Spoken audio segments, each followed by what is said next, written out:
Hey, you girl. How come they never do a dude's voice? Why it's always a female? Exactly. Well, you don't have to use Siri. You can change Siri to be a male's voice. Ah, see, I didn't know that. I knew they had they had the accent, like they had Dexter and shit. Make a laugh when you come to the light. You boomer clock, you missed your turn. You missed your turn, you bum rascal. Yeah, man. Shoo. I had an app once that it had the voice of Medea on the direction. So when you made it to where you were going, it was like, look at you, honey child, you done made it to your destination. They get creative with that. Oh, that was the Waze app. That's Waze. Okay. Yeah. We started off with this. Make room.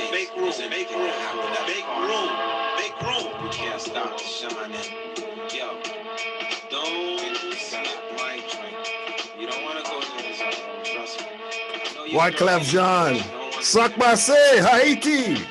Yo, when you roll into the carnival, anything can happen. What? Say what? Anything can happen. Make a love to your girlfriend. Anything can happen. What? Say what? Anything can happen. She's sleeping with your best friend, cause anything can happen. What? Say what? Anything can happen. You roll down the block, come back with your goddamn Bow. Cause anything can happen. So this composition, it's a brand new dub. First thing I did was went to the club. Tequila with worm, lemon, salt, and no rocks. Cause when it hits my chest, it got to be hot. Stop. Clef, can I rock? Yo, get out the bathroom, let me go again from the top. Feel this composition, I rolled it in the tub. First thing I did was went to the pub. Tequila with worm, lemon, salt, and no rocks. Cause when it hits my chest, it got to be hot. Stop. Clef, can I rock? I like to give a shout out to my people on the blocks. For you, silly Willy playing thug cartoon. My infrared scope got your movements on Zoom. Boom, new tune, write songs in my room. Sleeping with the bride, even though I ain't the groom. Yeah. The word of this episode, or the words, are hooligans and imbeciles. Y'all know where I'm going with that. You heard it all in the news all week long. Oh, we're going to get on them today. Maybe that was the problem. Then, one night, you know, we got to represent. The Shogun sent his ninja spies to our house. You know this one, Chris? They were supposed to kill my father. Wu-Tang!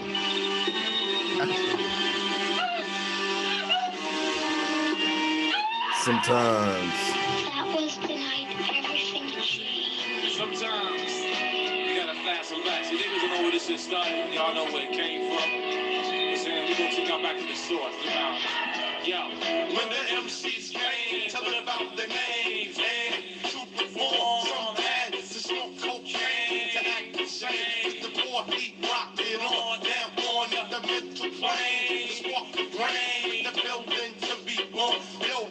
The track, the what, gush, the snake niggas get lifted, my advice, I swing swords and cut clown. Shit is too swift to bite, you record and write it down. I flow like the blood on a murder scene, like a syringe, on some wild out shit to insert vein. But it was your walk the shot. All right.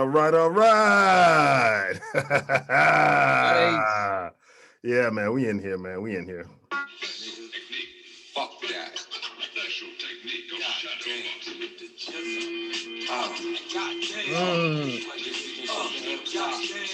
Oh, we represent Wu. Today is Wu-Tang Day. Hey, fam, I'm inserting a new phrase in rotation. You know that saying at the end of the day? Well, instead of this overused phrase, how about at the top of the day? That's what it is. I've got baking soda. I got baking soda. Y'all know that joint? Oh, you know that one, Chris, right? I heard it, but I don't know it. It's thinking that I'm so low. 50 deep, they like, oh no. No, heard the fans taking 4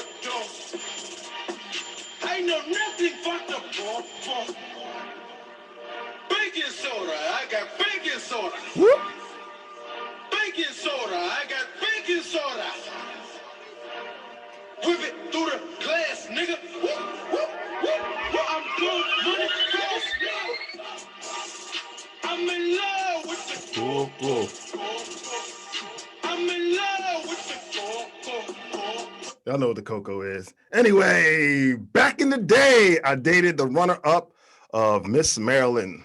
Did y'all know that? Aquila Tequila. Humble brag because she didn't win. Her brother happens to be Dhani Jones, a former Giants, Eagles. I think you know that. And also he played with the Bengals. Yeah. And he even had his own show on the Travel Channel called Dhani Tackles the Globe. He was also a large part of TB12 winning a national championship at Michigan. And I remember he was a part of the NFL Network cast when they first began. And but I could tell that it wasn't going to last that long when he and Willie McGinnis had an awkward moment on air. They came back from commercial break, and when Willie began his statement, or whatever he started, by saying, well, some of us weren't born to do this. I guess behind the scenes, it was like he was talking trash or whatever. He's like, some of us have to work hard at this. The next time I checked, he was gone. And Willie's still there. I believe Rich Eisen, who they said just tested positive for COVID, even though he got 2 of the Pfizers. I believe he really wanted his Michigan Wolverine fam to stay on board, but the rest of the cast didn't. I'll just say in a case of him not blending in well with the other brothers of the cast because of his sense of entitlement. He grew up in Potomac, Maryland, and attended Winston Churchill. You remember Winston Churchill High School, Pete. His father is a high-ranking military man, and his mother was an anesthesiologist for, I think, Kaiser Permanente, that was. And some of his neighbors were such as Jawan Howard. Okay, so I believe with that right there, they were like, dude, look, man, we want somebody, you know, more like us who fought, scratched their way, who really needs this, because I believe Dhani right now is an anesthesiologist himself, because he wanted to, that's what he wanted to do as a profession if football didn't really pan out for him. So yeah, shout out to my man. All right, so check it out, y'all. Age is just a number and maturity is a choice. I mean, some people, you know, they go around and, you know, they behave the same way for a very long period of time, and others. And fuck is that? Who is you to be asking me questions? I got to talk. I got to tell what I feel. I got to talk about my life as I see it. Hey, GPS fans, this is another short story from Uncle Firefly. Love could be a permanent state, but infatuation can only be temporary. I've been to Black Beach Week in Galveston, Texas, Freaknik in Atlanta, Black Bike Week in Myrtle Beach, South Carolina, the Penn Relays and Greek Festival in Philly, and of course, Howard Homecoming Weekend. You know, that's a rite of passage. All of us have to do that, right?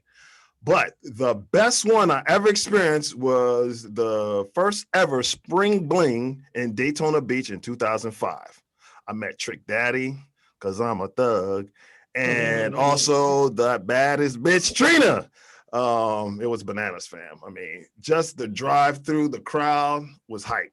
I mean, just to get there.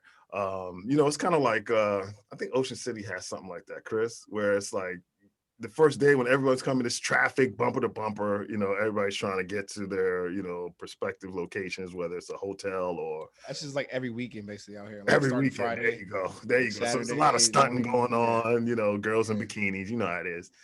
And the same way you enter is the same way out, you know, it's like Daytona Beach, because you got to go to the end and you got to come back. So you had to buckle you at the end of the ocean to exit. We met a lot of fine ass shorties, but I quickly learned that you could have all the game in the world, but with no hotel room or somewhere to chill, spill, and thrill on the strip, you were out of luck, Chuck. If you didn't book reservations 6 months ahead, you can forget about it. However, we stumbled across this celebration while working with a trucking company, National Van Lines, And when we caught a flat tire in Orlando, the tire repair guy showed up with blunts in his mouth and beers in the cooler. What they say, That's a friend good. with weed is a friend indeed. One of the guys, a chill Puerto Rican dude named Joel, he hooked us up with some sticky icky and invited us to hang out later that night. Hence the very first ever Spring Bling celebration. Man, one of the best weekends of my life. Great ganja, drinks, and pretty podiquas. You know what the podiqua is, right?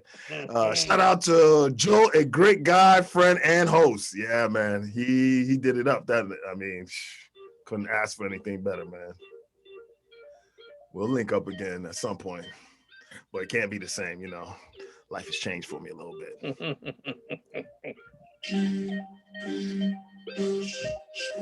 We're back like Chris Copperfield Middleton, Space Jam, British hooliganism, which actually never really left. I mean, it was always there, never went away. And the future of stand-up comedy, y'all. Did y'all hear? Word on the street is that Eddie Murphy's son and Martin Lawrence's daughter are dating.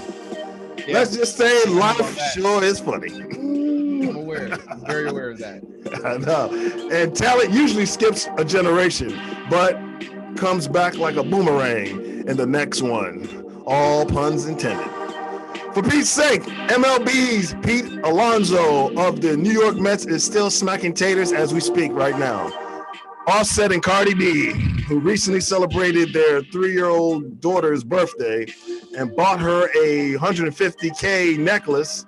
And when asked why, Cardi B replied, "If mommy and daddy fly, then so is my kids." So to that, I'll say, take the chain back and put a fraction of that money towards self-education that includes African-American studies, English lessons, some class, and the remaining 100,000 plus you can donate to feed the children and many other worthy causes. Because the two of you have many minors, young adults, and unfortunately older adults who consider you to be role models. So please stop the coonery and buffoonery, because you two are still just a few generations removed from physical slavery, but apparently not mentally. Okay, let the hype, but not hoopla begin again, my friends. This episode is hot off the press and the net. So go ahead and smack that red button to subscribe and smush that notification bell. Then you can like, share, and share this content with others. And it's spelled GUERRILLA, Podcast Sports, by way of YouTube, Facebook, Twitter, Instagram, and more platforms to come in the very near future. Take the extra mile and see how lonely but rewarding it is. Let's get it. Keeping it centennial without celebrating the years. That means keeping it 100. Too hot to handle, too cold to hold. What's poppin'? Ayy, and greetings to our listeners and viewers. Often imitated, but never ever duplicated. We are Guerrilla Podcast Sports, also known as GPS, with the segments E.or that features island picks and clean sweeps, because as you can see, we are peeps. The Grapevine and the NFC East Chronicles, all on the 500-pound gorilla in the Zoom. Look, we're not trying to reinvent the wheel, but we just don't want to wait over 100 years before we place him at the bottom of a suitcase. And we sent a man to the moon prior to this rolling luggage. So let's keep it moving, because we got to give the people what they want and what they need, you dig? And this is how we're going to do it. And now, starting as wise men, my ace and brother who bleeds the other colors of burgundy and gold, the mathematical whiz, born and raised in the DMV, but now podcast just outside the still city of Pittsburgh, PA. AKA the voice of reason, our homie Peter Dubz. What it do? Less than 30 days to the NFL. Oh yeah, I forgot to do the countdown. Okay, we got to do the countdown next week then. Starting next week. Yes, sir. All right. And now, podcasting from his DJ booth at Fishtails in Ocean City, Maryland, while leading the youth movement, and Eagles, Lakers, and Toon Squad fan from Day Uno, music producer and DJ, aka KOTJ, creating masterpieces in the lab and on the wheels of steel. Like a modern-day power forward, he's dropped jewels and dimes all the time with inside scoops and solid picks. As a great podcaster with a tremendous upside, I'm man Chris B. Bucks and 6. We shall see. Some money on that? I ain't putting money on anything. I don't do that. I don't be gambling. And now, showing stick-to-itiveness while repping the Wizards and Cowboy Nation, podcasting from his sports labs in Prince George's County, Maryland, acting as a restaurant, club, and bar owner during the COVID era, filling in as a waiter, cook, bartender, bouncer, DJ, and sometimes a life coach and spiritual healer.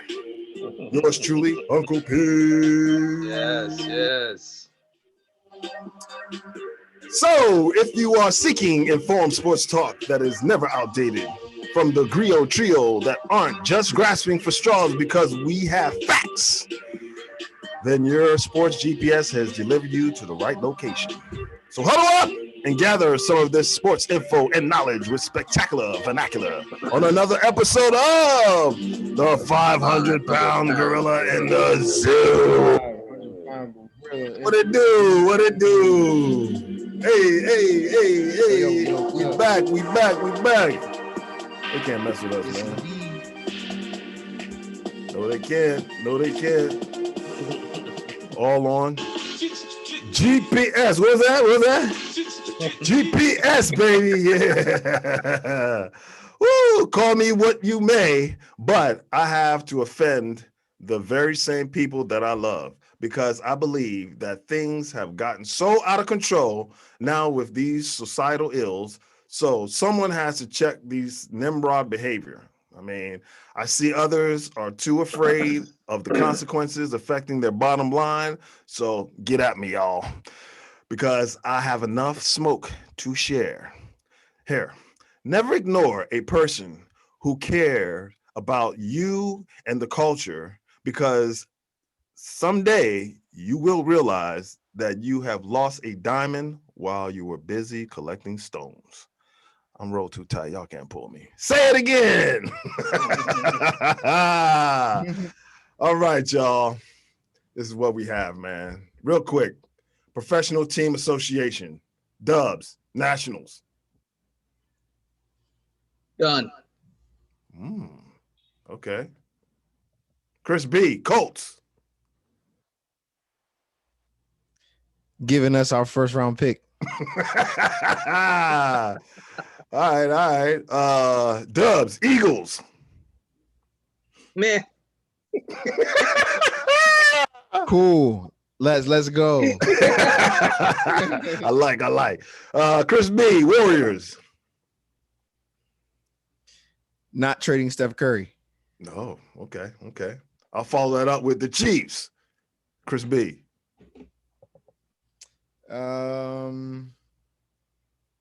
Repeat to the Super Bowl and win, like Dub said, but not against the Bucks. They ain't repeating. Well, they're repeating to get there, maybe, but they ain't gonna win. It's gonna be against the Rams. Sure, you're right. Okay, Dubs, Warriors. I so wish it was the Washington football team's new team. Team name. All right, y'all. Here is the rundown of topics for this episode. The NFL offseason top stories with a look around the league. The NFC East Chronicles, of course. The NBA news and finals update. Major League Baseball dubs, doubles, and double plays. The grapevine, win, loss, or pause. Kicking it with Uncle P, soccer or football, however you want to call it. This episode's Crash Dummy, some Ida or, and the joke of the episode. Now, let's kick it right off the tee with the NFL. NFL offseason news and updates. What do we have, y'all? We got a lot, man. Sheesh. I don't even know where to start. Richard Sherman. Yeah, that's a great start right there. Let's see. It's a sad start. Yeah, I know. I mean, He wasn't hearing that.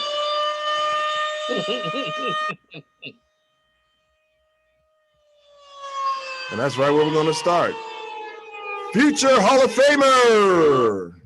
Cornerback Richard Sherman was arrested on burglary and domestic violence charges in Washington State, just outside of Seattle yesterday. Well, you know what that means. He's on his way to Dallas. Yes. There's a silver lining in everything. Y'all know JJ is salivating because he loves players with a little mischief. What do y'all gather from this incident, though? Anyone who wants to take that? Well, y'all see the tape? Y'all saw the I haven't seen the tape, but I've just been doing some of the reading. And so first and foremost, man, I just want to thank God that nobody was injured, nobody was hurt, nobody was harmed in any way in this incident. It's very unfortunate that it even happened. You know, we all have our moments, we all have our points, we all have our days and weeks and months where the best way for them to end is let's get toted.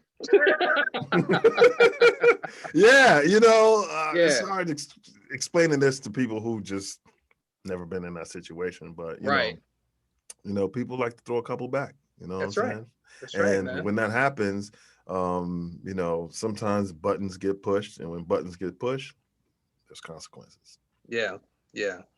And I mean, and you know, and he unfortunately during his rant, he said all the negative trigger words that there are that need to be said, and so that's what led to, you know, his wife actually doing the right thing and making the call that she made. It's just that it's just so unfortunate that in this day and age where everybody knows everything and nobody knows nothing. That it has to hit the media within less than 3 hours after the damn thing happened. Right, you know, and everybody's speculating. It's the age of the internet. Everything is, as soon as something happens, it hits the web and just takes off like wildfire. So we all want to, you know, wait till the smoke clears, you know. Because at the top of the day, we want to make sure that you know, the right info is out. We don't want to rush to judgment, you know. I already see, you know, certain people, that's their job. They got to rush to judgment, you know. But I really didn't get them, you know, playing, you know, it's like they told us what happened, okay? But I guess for sensationalism, you have to show us the video of him trying to break into the door. I mean, I don't know about y'all, but I've pulled off a move where I tried to bust a door down before, and it looks just like that. You know, it's like I might have thrown some kicks in there, you know, save my shoulder or whatever, but you know, because it's easier to kick a door off a hinge than it is to, you know, put your, you know, shoulder into it. But what happened to the days where you spent a night in the drunk tank and as long as you woke up the next day and you were fine, then nothing was reported? Those days are long gone, man, because it's cancel culture mixed in with Me Too and all that stuff. Boy, you say the wrong thing, though, you know, I feel like blowing something up. Whoa, hey, he's a terrorist. Yes, exactly. That's what it is. You got to be careful with the words you choose these days. Chris B, you want to throw something on top?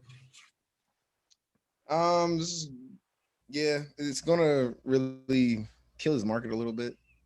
You know, when teams or any potential teams, I feel like he was going to Dallas anyway. Like, they want to pull the trigger on him. So I agree with Uncle P when he says he's going to Dallas because we will be seeing Sherman him and Mr. Quinn quicker than anybody else. Exactly. They're reunited with Dan Quinn. Oh, it makes sense.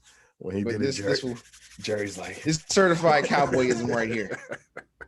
Jerry, if I ever seen it, this is definitely the next. Jerry's like, I'm getting him on the cheap.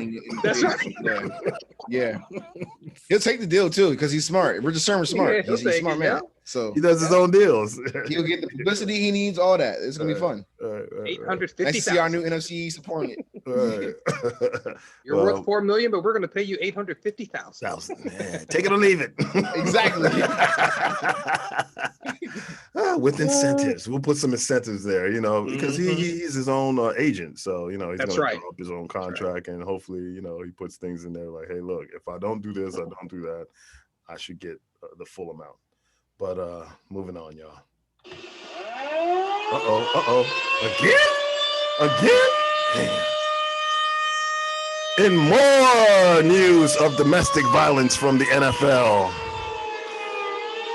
However, this time, it's not a player, but a spouse of Dubz, Washington football team, ex-player, first round pick, draft, and now trying to revive his career in Pittsburgh with the Steelers, Mr. Dwayne Haskins.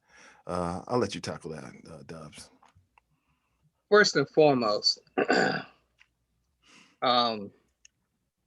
she's fine.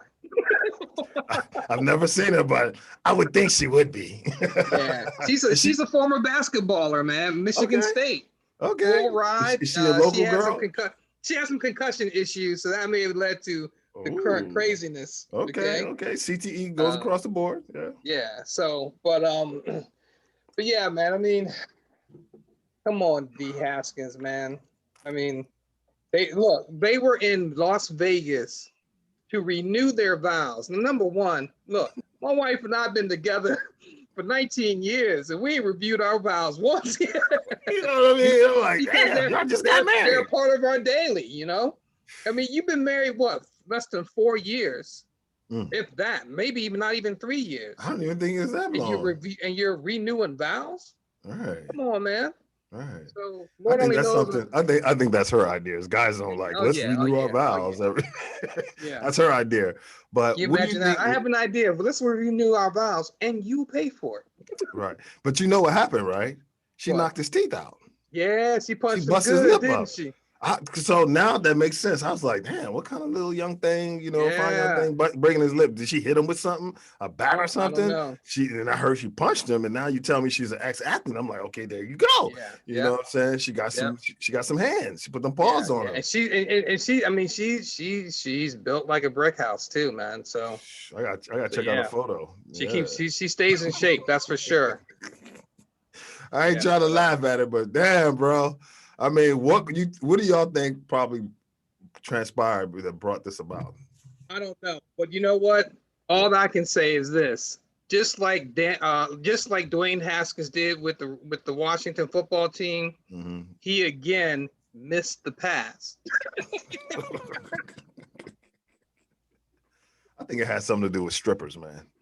You're in Las Vegas. You know what I mean? Like, I'm sure it did. Some ex-girlfriend hit you up, whatever, Because remember when he got suspended for a game with Washington because he was maskless in the strip club. He and her were there together. Ooh, the picture that spread on the internet was. So that was her. Okay, that was her. Yeah, I know her now. Okay, yeah, doing it like that. Well, when will they learn? B, that's your generation, man. How you gonna defend that dude? 'Cause I can't. Take the money and run. I don't think so. How old is Haskins? Hold up. How old is Haskins? Haskins is like 23, 24. Yeah. Nah, he's Gen Z. No, don't do that. He's Gen Z? Okay. So he you gotta have a 91, but up to 94. If you're later than 94, you're in between, but I'm like, you're Gen Z. I feel like Chris is like, I ain't claiming that. I can't, because we already have a big gap as it is. Some millennials are almost in their 40s, and they're talking about That's true. That's true. All these new millennials popping up. I'm like, it's not how this millennial thing works. Right. Yeah, it's a big difference. Nah, I'm not gonna condone anything Dwayne Haskins does. He just continues to take losses. And this is another one. Yeah, I'm glad he's not my quarterback. Yeah, he's 24. Well, maybe you can claim this guy. Lamar Jackson taking off the season, with more risk, in the offseason. And this time it was at the youth camp playing football on a hardtop court against a youngin in Gucci flip-flops. You want to take that, B? I don't know what this was about. I'm like, you're on the verge of getting a deal, major deal, and you got to prove a point to some youngins. Yes, he challenged him. That throws me off, man. Sometimes you're an NFL player. You made it, top draft pick.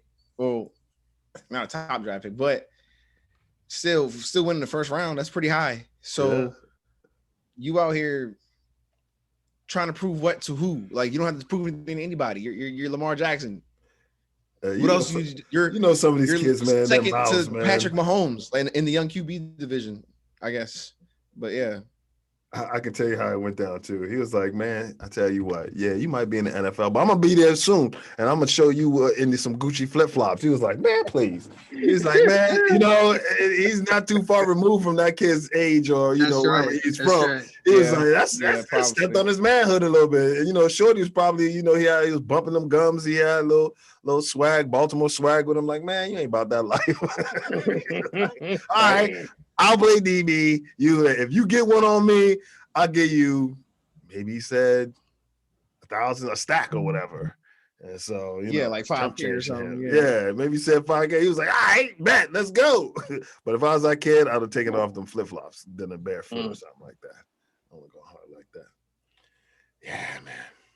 All right, y'all, man. We're going to end it right there. We're going to move. Actually, you want to add in on that? Well, you did, but I mean, you want to sum it up for us, Dubs? I just know that you both thought the same thing I did when you saw him go out for a pass. What happens if that quarterback or whoever's throwing the ball throws that ball right at the basketball hoop? He's gonna jump into the pole. And it is undefeated. Concussion. Yeah. Yeah, man. Just stupid.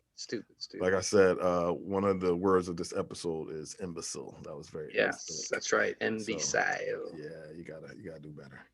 Yeah. All right, moving on. I agree. It's the moment we all been waiting for. It's the NFC East Chronicles, baby. In this episode, we have some updates on our respective teams. Who wants to take it first? All right, I tell you what, I'll go to the hat. Shake it up, shake it up. To the hat. Take it to the hat. To the hat, to the hat, to the hat. Got that gorilla, in the midst type of jump. All right. This is you, Dubs.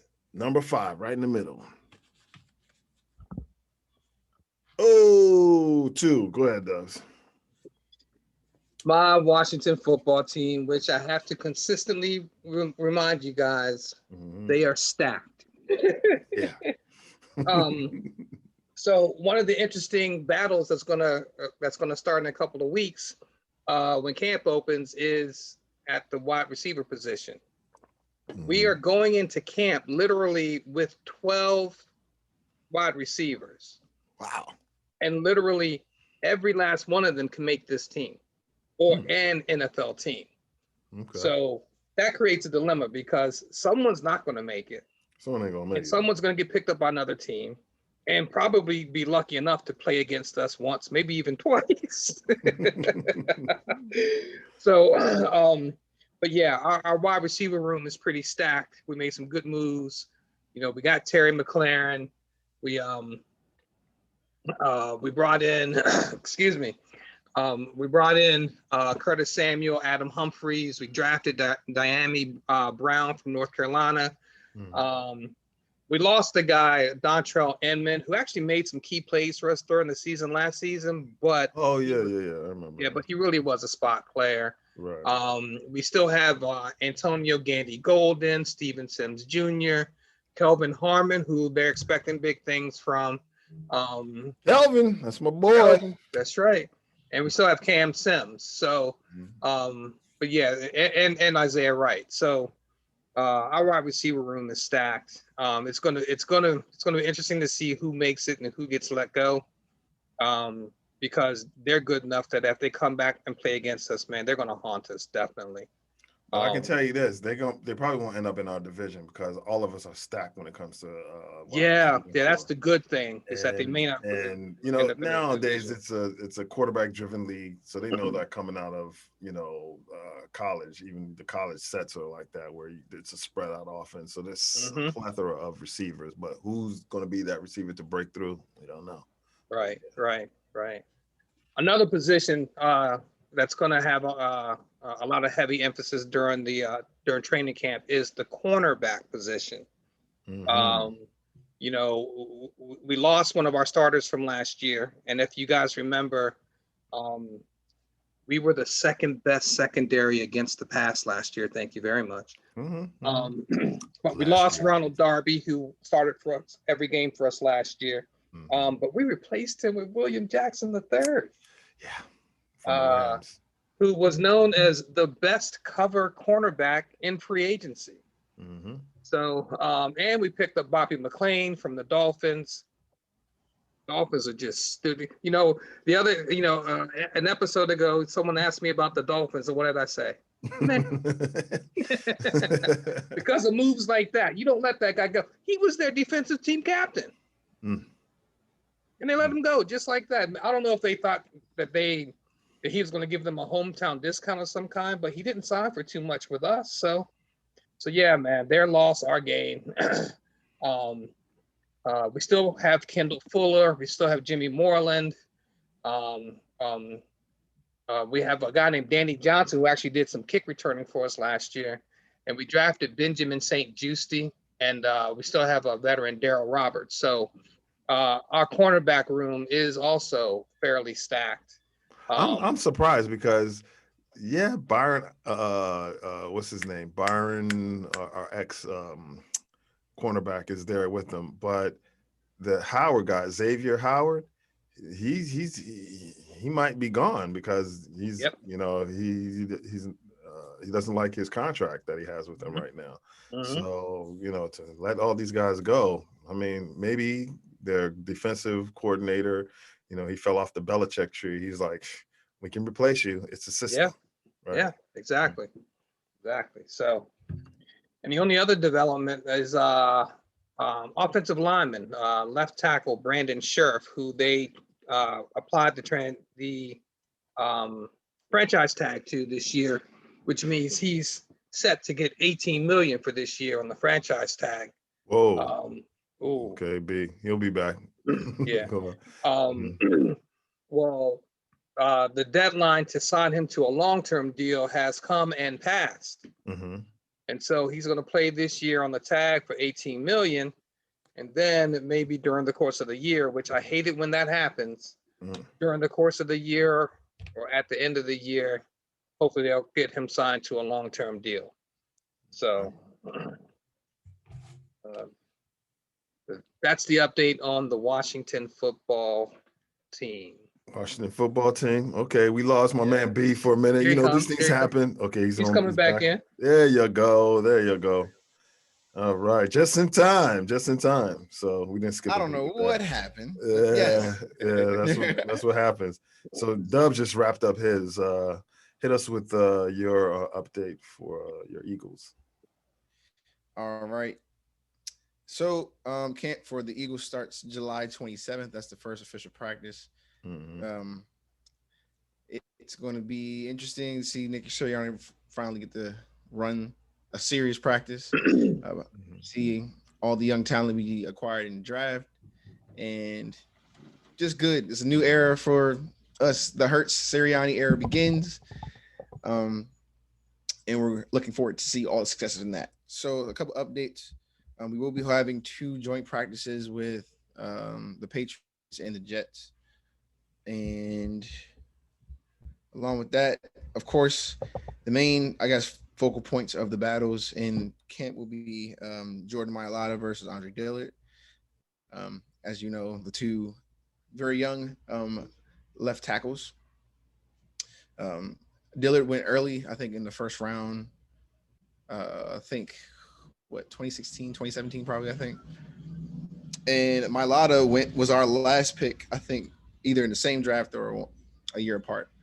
So it'll be good to see who gets what. If Dillard loses this battle, though, I definitely think he becomes trade bait. And I would not be mad at that. We need to get some more capital and acquire some more picks and talent. Of course, the cornerback, too, is still in question because we have yet to sign Steven Nelson. Hence, I mean, if the camp does start up and there's no biters, I still guarantee that we sign him for about $2-3 million a year, like when camp starts, because usually when those markets close and you only have one suitor, you just take their deal. And of course, Slade's been recruiting him, so let's hope tweaks work. But of course, it's going to be Vontae Maddox versus Zach McPherson versus a question mark. Who knows? But let's just once again hope that you don't have to give our outside second cornerback position to a rookie. Not saying I don't have the confidence in him, but he is also a 4th rounder. And And then who's going to start at safety week 1? As everyone knows, Riley McLeod still in recovery from his torn ACL suffered last December. So it's going to be between either Kayvon Wallace, Marcus Epps, or Andrew Adams. Andrew Adams is who we acquired from the Bucks in free agency, but I think he's more of a depth guy or like a special teamer.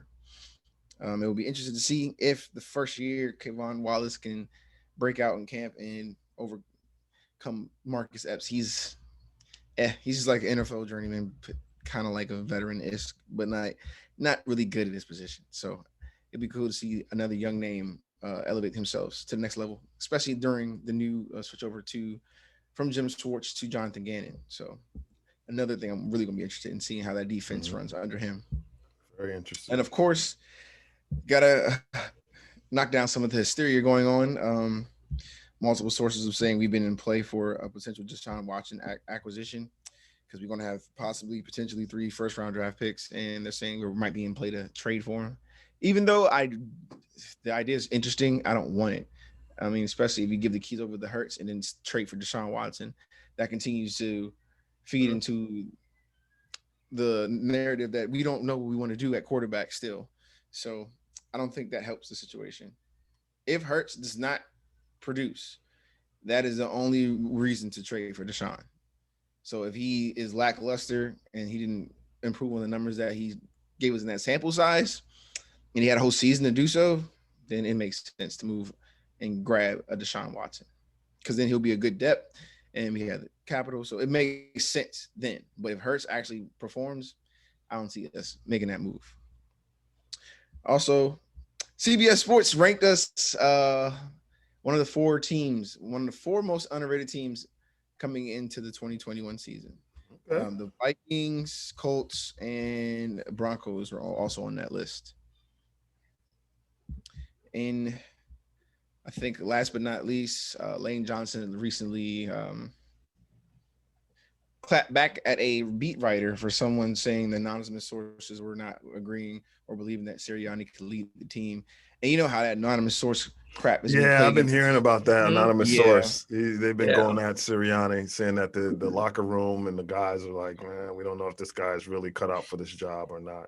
But Lane Johnson has the what is it, lineman U, something like that, where he has all the good linemen there, and So it's a tired narrative. We're done. Please let that die. I'm tired of beat writers and whoever giving into that hysteria of someone's in the locker room saying something, and we're not going to tell you who it is. I'm good. Like, can we Somebody own it? Somebody own it, man. It's that time of the year where there's not a lot of stories. There's not a lot of stuff coming out. So it's before training camp, and they're just making a push for something to sell, I guess, papers. And if you're not aware, Devontae Smith won an ESPY. Oh, he did? Best male college athlete. Okay. So go. His already filled up trophy case is getting full. Okay. Again. Let's see if he can do it. Let's add offensive rookie of the year to it. Just puts a bigger target on his back. Nah, we're good. Let's get it. Once again, we on to come up. I hear you. All right. Well, me boys. With the ESPN top 10 wide receiver list out and no mention of Amari Cooper, I would like to take this time to thank and to warn all DBs in the NFC East to be on notice, because the Cowboys have some more motivation for this upcoming season. Oh, yeah, and this warning can be shared with the NFC South and also the AFC West and all those in between. Thank you, ESPN and Stephen A. Thank you very much. Also, Dak Prescott was recently ranked the 7th best QB according to NFL executives, coaches, scouts, and players, just behind Matthew Stafford. Their top 10 list goes like this: 1 through 10, Mahomes, Rodgers, Brady, Wilson, Allen, Stafford, Dak, Lamar, Justin, Kyle. And both of my colleagues here on GPS agreed during our last episode of the 500-pound gorilla in the Zoom that Stafford was the better QB of the two in our segment called E.or, which I should say, y'all tripping, man. Okay. And stop hating on your division's offensive MVP in 2021, because that's what he's going to be. But before we delve into it, here is my top 10 list. Patrick Mahomes, okay? Aaron Rodgers at 2. So far it's holding water. Tom Brady at 3. I was forced to throw him in there. He said he was playing with the, MCL. Yeah, last season. So we'll see if it's repaired. And, I guess he was doing all that. I'll leave him at number 3. Number 4, Russell Wilson. And number 5. Watson. That boy is good. Good and terrible.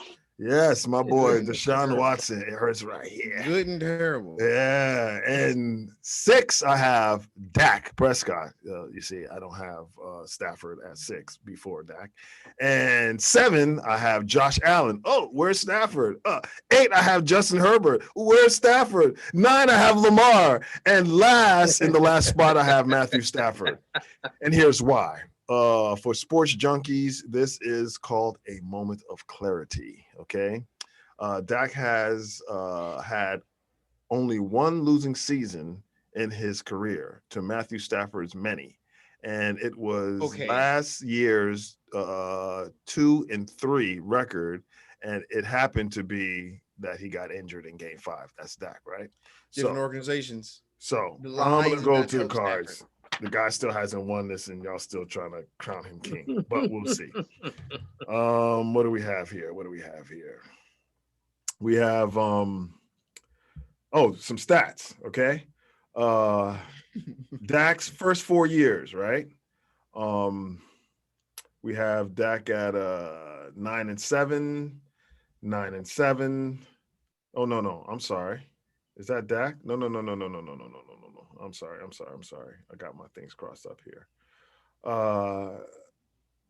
This is head-to-head, okay? In head-to-head games.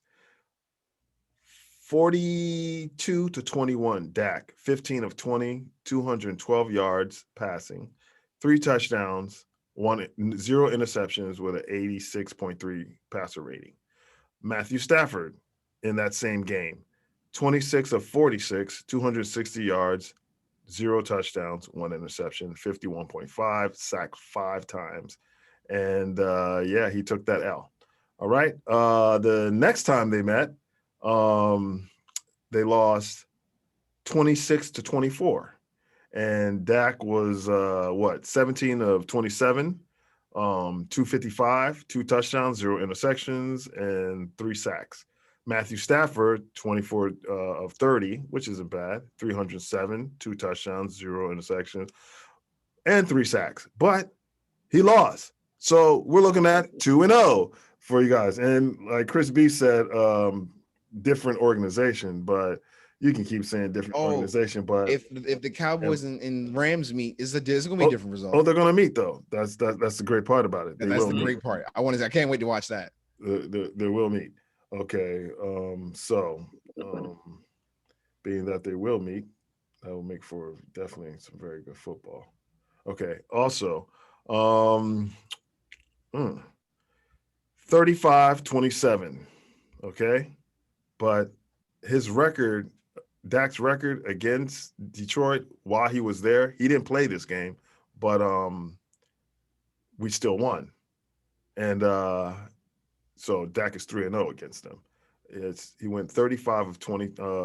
This final score was 35-27. Dak was 29 of 46, and he did the Moses Malone, 444 yards, 3 touchdowns, 0 interception. And my bad, he went against Jeff Driscoll.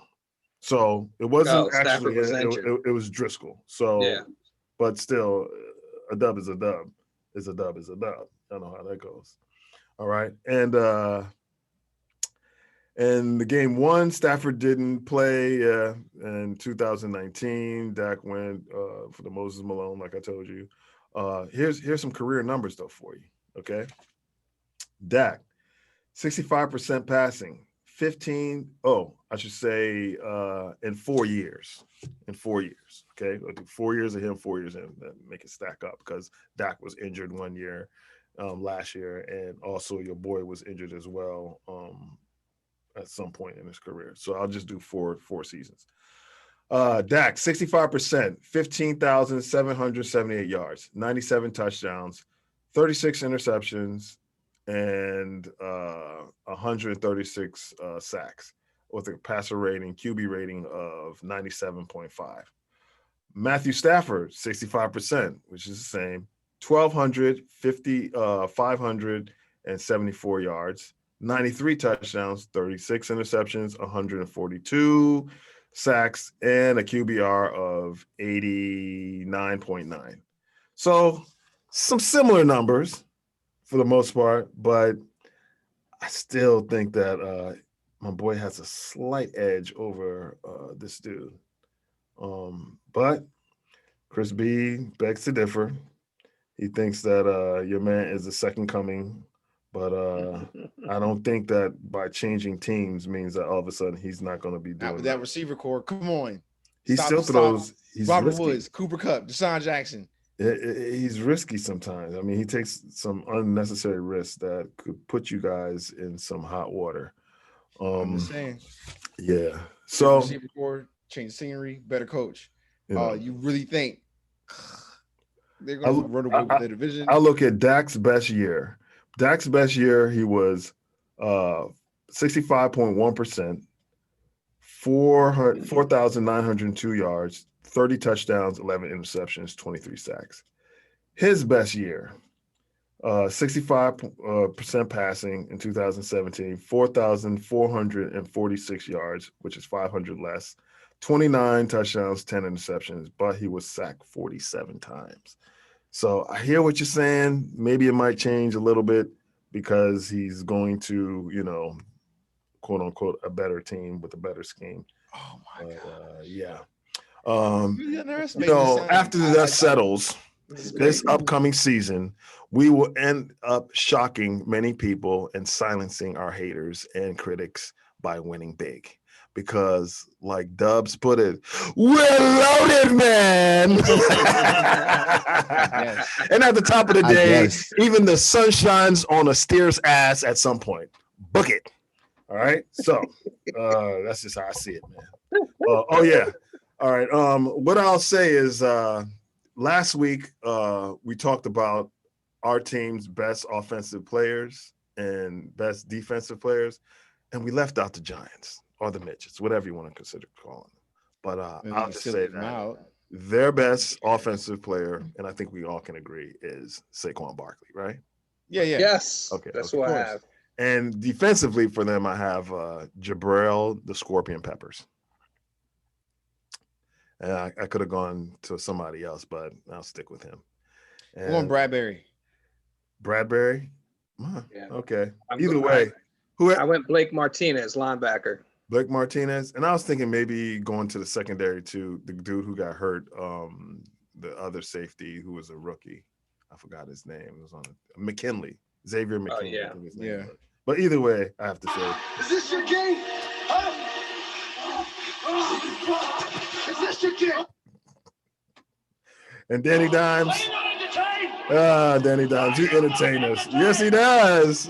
Turf monster. Get him. Yeah, that's why we're here. All right, y'all. Yeah, man. That's how I see it. And that's how it's going to be for now until they actually play the game. And that's why they play the games, right? Isn't that what they say? And that's why they play the game.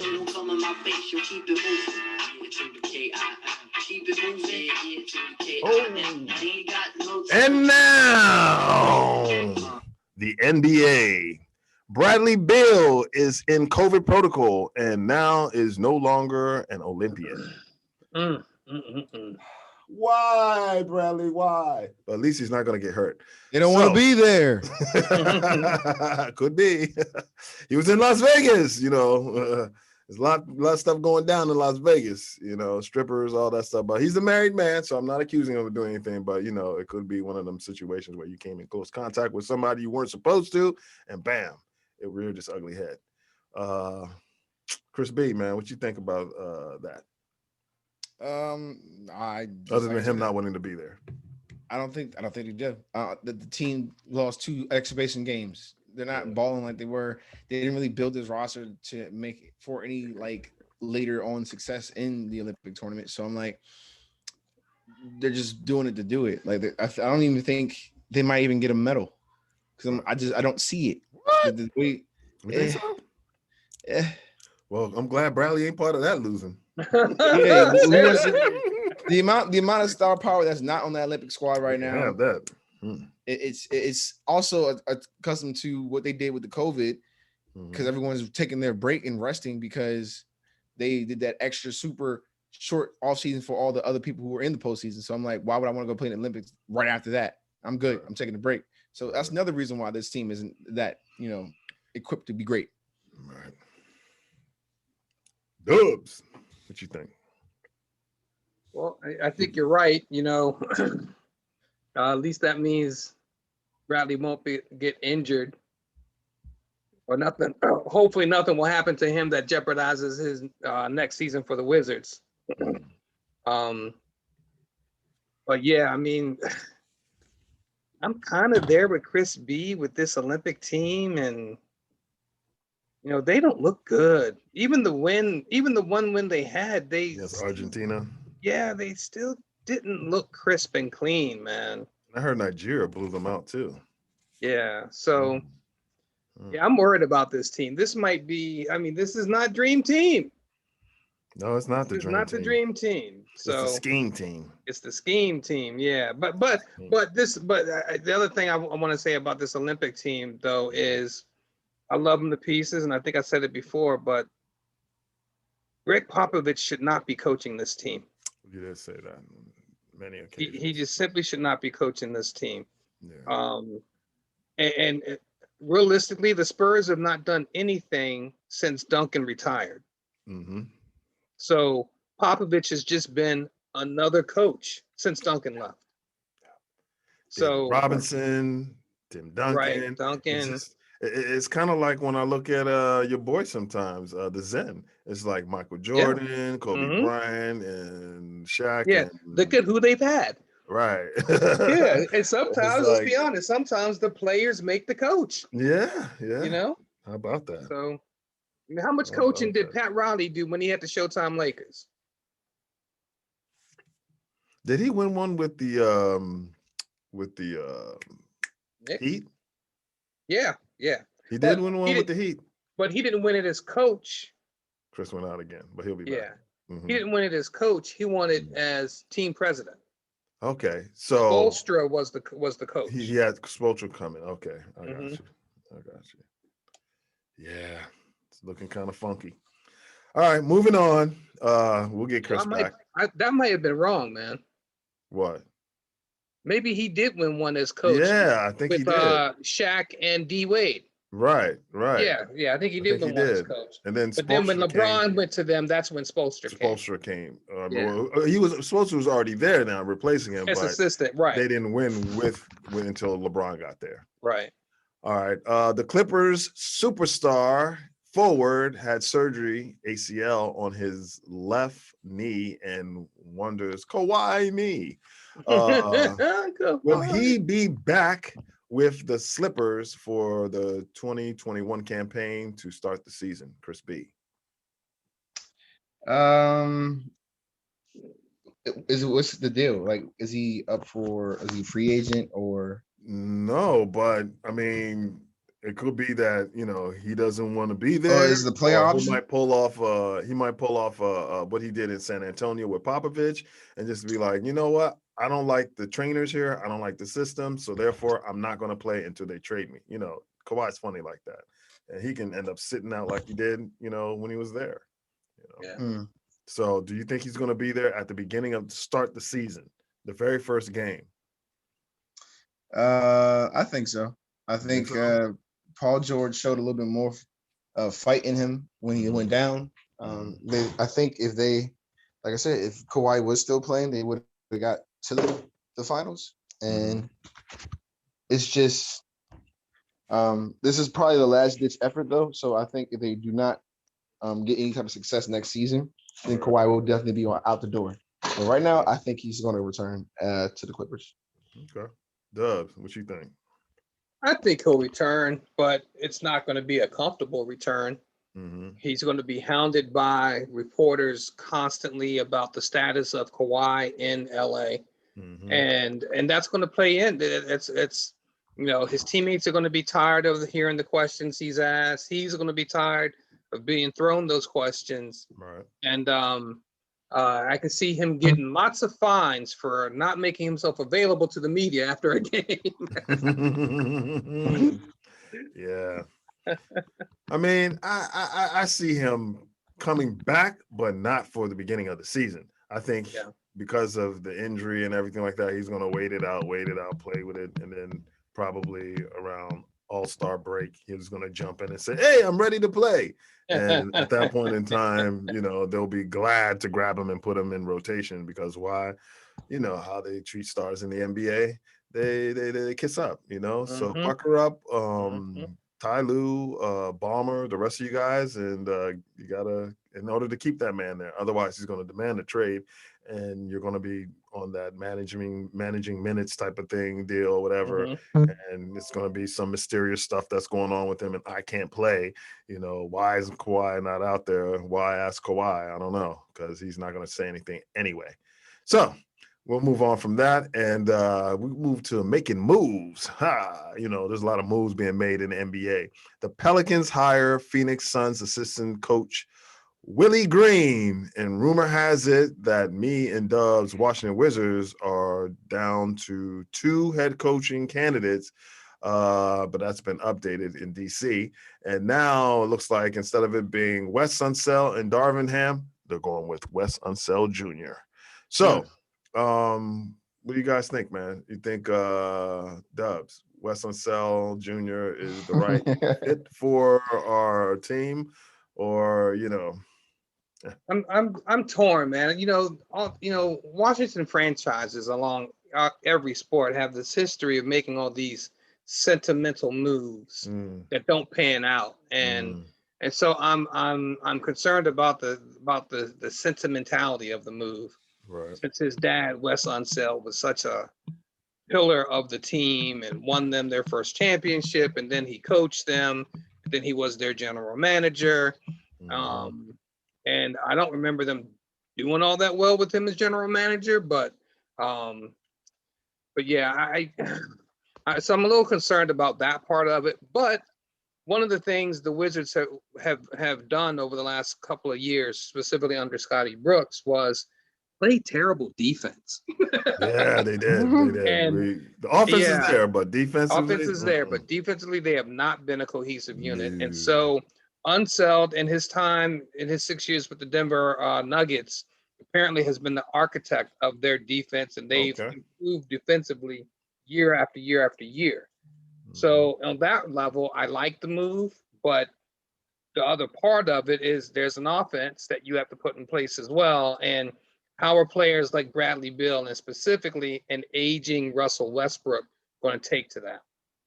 Well, because if Russell Westbrook is not signed on, then that means the entire team ain't going to be signed on, because Westbrook has a way of leading a locker room. Well, I look at it like this with them. Offensively, they're good.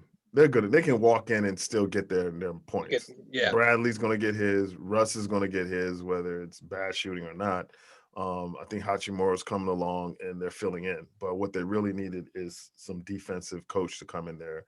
So, I'm quite optimistic now that you've mentioned that he's such a stellar defensive coach or coordinator. So that gives me a little bit of, hope. But I can tell you now, if that ship starts to, take on any water, Russ is looking to get a trade. We can't have a 5-10 and a 5-15 start. I mean, the first 20 games, First 20 games, if we're anything less than 500, we're going to lose Russ. Right. You're going to mentally lose Russ. And probably fit. And he's not going to go through it 2 years in a row, because then exactly. it's like, we're going to fight to get back just to get into the play. Exactly. Because then he's dealing. Because then he'll be dealing with Stephen A. saying he ain't this, he ain't that. Right back. Yeah, the beef continues. Yes, then the beef continues. Exactly. Yeah. So, B, man, what you think, man? You think that's a good move for us to keep Bradley and possibly, get a 5th seed, 6th seed? I'll settle for 6th seed. Everything. I feel like y'all should be fine. I think definitely with an improve of defense to the Wizards team, then you'll be able to really get those games that you should have had this past season. And I think with Russ and Bill and Hachimura, their offense will be fine. Like all you needed was that defensive boost, and I think that's going to be it's going to pay dividends more than you think. It's because he it's unsettled and sentimental moves. It might be like a little stigma. He might break that cycle. So right. I have more of a positive outlook on the Wizards for this. Yeah. Well, maybe we might even get another player in the off season for through free agency that might come along to add to the mix, and that will really push us over the top. And that way, it's just not all on his first year of coaching and how he, gets the players ready. But we shall see. I think that, like I said, I'm on the fence until he can show, because he's not really proven. He hasn't been a head coach before. He's been assistant in Golden State. I think he's been assistant on Orlando. And Orlando passed him up to go with Jamal Mosley. So, did he pass him up because he already knew he was coming to DC, he was getting offered a job? Or did they pass him up because they knew that Mosley was a better coach? We shall find out soon. All right, moving on. The top 3 homegrown big men in the NBA. Oh, all time or right now? No, right now. Did y'all get that? Because I sent that out. Yeah, I got my 3. Okay. So go ahead, Chris B. Who are your 3? Jokic, Embiid. No. Homegrown American. Homegrown. Right. Dang it. All right. Why you think Dubs? Who you got? I got Embiid, number 1. Okay. No. Embiid's not from here. All Americans. Yeah, I'm about to break. Right. I'm about to kick some signs. Y'all want me to kick some signs first? Okay, I'm gonna kick some signs first. Oh, that's before we get to that. I breaks it down to the bone bristle. Those speaking, scud missile, heat seeking. Johnny blazing, nightmares like West Craven. Niggas gunning. My third eye seen it coming. Before it happened, I saw this coming a long time ago. You see, we went away from actually training our big men to do certain things, so that's why we're lacking. All right, AD. Anthony Davis, okay? Yeah, okay. When he's not hurt, he's averaging 21.8 points a game and 7.9, okay? Second person, Timberwolves, Karl Anthony Towns, 24.8 points a game and 10.6 rebounds, okay? And last but not least, but it might be the least to y'all, Cavs, Jarrett Allen, 12.8 points a game and 10 rebounds. And to top off the day, and at the top of the day, I should say, he and Cat are the only Americans to average a double-double in the 2021 season. All right, so I have here written down, let me go to my cards. There's no rim protectors anymore. Those true centers, how they used to be, the Alonzo Mournings and all that, Patrick Ewings. Now a lot of these guys are floating off to the 3-point line. So basically, that's who we're left with. Those are the top. Now, you look at Embiid, you look at Jokic, you look at Vujacic, you look at all these other guys. They're not Americans. Sabonis, he's not American. Gobert, he's not American. Capella, Porzingis, none of them. DeAndre Ayton. No, he's from the Bahamas. Sorry. Yeah, he's not Oh, American. wow. So basically, I'm telling you, that's who we have. AD, Carl Anthony Towns, and Jared Allen. Those are our 3 top big men. Yeah, I agree. Yeah, I yeah, I agree. don't have anything against that. And none of them happen to anyway, and that's going to be for another segment because we have that coming down the pipeline. So the Bucks, we'll move on from that for now because we're going to end up back there. The Bucks versus Suns Game 4 breakdown. Yeah. Y'all know that saying in sports playoff series, it's not a series until someone wins away from home. Mm-hmm. Well, we're still waiting for this series to begin then. Yes, After indeed. a Game 4 Best of win 3. by the Bucks in Milwaukee, it's all knotted up at 2 games apiece. Yeah. What you guys want to add to that? Suns in 7. Suns in 7? Yes. And I think B said Bucks in 6. Bucks in 6. Okay, so why do you say the Bucks in 6? Convince us. They're so far they've shown they can shut down CP3. They've been able to that last Away game from home though. Yeah. Not in Phoenix. Mm-hmm. Well, but sometimes the defense's game could definitely carry over to consecutive games. Now I definitely see Middleton waking up. Closed out the last game on an 8-0 run. He finally came back from his game. They sent it from Atlanta, right? Right. And he's getting out of that slump. He's got the most experience out of most of everyone outside of Chris Paul, I guess. Mm-hmm. And I just think that the Phoenix has not been able to really fully kick Giannis out of their, you know what I'm saying, their lane. It's not happening. So, and also rebound advantage. I told you it's a very important stat in the finals, and it's going to continue to ring true. If you keep getting out rebounded by your team, the other team, they don't have more opportunities to get that ball and score. So if they don't nip that in the bud, then like I said, Bucks in 6. Second chance shots and stuff like that. However, I agree with you on some levels, but on this level, I don't.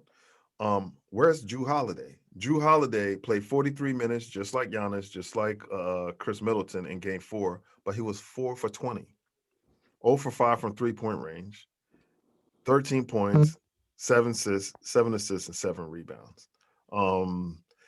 If you're only scoring 13 points at home and going 4 for 20, we already see what he does on the road. So basically, you're depending. He's the X factor now. And this last game that was won by you guys, you can't expect for CP3 to go 5 for 13 at home. Right. That's not going to happen. He's not going to only come up with 10 points. That's not going to happen. So and DeAndre Ayton is not going to be held to 6 points and only take 9 shots. Right. And CP3 is going to be much more careful with the ball. Yeah, and I think the fouls that were called kind of contributed to a lot of, some of the stuff that went on, especially with Ayton only having 9 attempts. But I was talking before the show with Dubz, and we were looking at the field goal percentage. And with the field goal percentage, you have the Bucks going 39 of 97, shooting 40%, and he had the Suns going 40 of 78 for 51%, 7 for 23 from 3-point range for the Suns, and 7 for 29 from 3-point range for the Bucks at home, shooting 24%. Now, the reason why they're out rebounding them, and I think they only out rebounded them by 8? Yeah, 48 to 8, because they had so many more missed shots. You got what I'm saying? Mm-hmm. So really, the game came down to the turnovers, and the turnover tally for the Suns was 17 and 5 for the Bucks. Yeah. That's a big difference right there, which, turnovers turn into fast break points. And they had 0 fast break points, the Suns, and the Bucks had 15. Now, do you expect the same thing to happen when they go back to Phoenix? I don't think so. And not only that, The free throw difference was 10, 29 attempts for the Bucks and only 19 for the Suns. So do you see how it's like once they go home, it's not going to. Now, I'm not saying that in a game 7. You're saying game 6. It's 6 games, and I just don't see that. I don't see them beating them, even if the Bucks beat Phoenix at home. I can almost guarantee you they're going to lose game 6 in Milwaukee. Yeah, they'll lose that game in Milwaukee because Chris Paul. He's not gonna just go. He's gonna go out swinging. He's not gonna take it lightly. So yeah, I mean, Phoenix is the more complete team. Yeah, veteran leadership at all levels except for point guard position. But they are missing Sarge, who can really help them down low to spell some minutes from my man DeAndre Ayton, so he doesn't stack up on those fouls. And Kaminsky can't do anything with Giannis, we know that. And Brook Lopez, Brook Lopez, he's going to be Brook Lopez, which is he's steady Eddie. He's going to get you a little something, but it's not. But if your boy Drew Holiday doesn't show up in the next 2 games, he's 6, Crispy. It might be 6 for the Suns. I'm just saying. You know what, Uncle Pete? What? Historically speaking, Chris B has a way of being right with shit like this. I'm telling you, he has been. Yeah, he does. He's been calling it. I've been looking at the tape. He's been getting it. But this time around, I don't know, man. I'm just looking at. I mean, Drew Holiday is going to have to really show up and show me that. Okay, well, you know what? I'm going to come out and show them my ass. And until then, all right. For instance, right. Right now in Arizona, they are chanting. What is it? Oh yeah, this right here. How important is the wall? And they tell me it is absolutely vital. And in the other words, it's a vital tool. It's an important tool. It's maybe the most important tool that they can think of.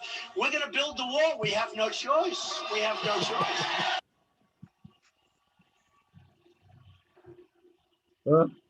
They have no choice. Yeah. The Agent Orange.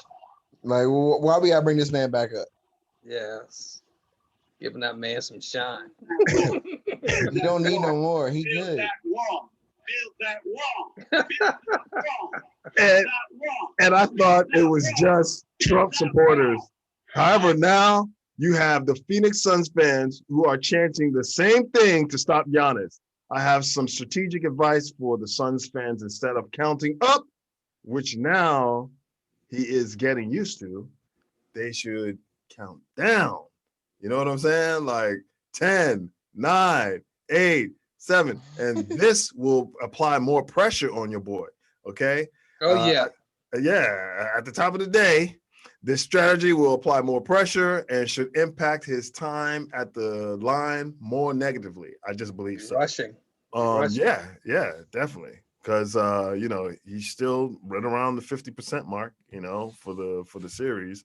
And I think that will really get him to shooting some air balls. But, you got to do it. You can't just say it. Right. So that's my advice to Phoenix Suns fans. Hopefully you guys catch on. Some of you all, are fans of the GPS 500-pound gorilla in the Zoom. And y'all, if you use that strategy, trust me, it'll work. All right. So, yeah, man. We'll see, B. 6. I mean, you have them winning in 6. At least maybe you should say 7. They might catch them sleeping, back in like they did with the one-legged gambit with my man the Beard and going with KD. Didn't really have help, but this time around, I think if everybody's pretty much healthy, it's going to be tough. Anyhow, moving on. Guess what time it is? It's Major League Baseball Dubz, Doubles, and Double Plays. Hey, batter. Swing. Batter. Oh, man. tell you, MLB. So as you know, we just completed the All-Star break. Yes, sir. So we're getting back to playing some games now. Mhm. But I'm going to give you guys an update on the All-Star break. Okay. The American League won 5-2 over the National League. Yes, sir. And you would think, it's the All-Star game. They won 5-2. Great, no biggie. But it is big. Because guess what? In Major League Baseball, the league that wins the All-Star game gets home field advantage in the World Series. Right. So incentives.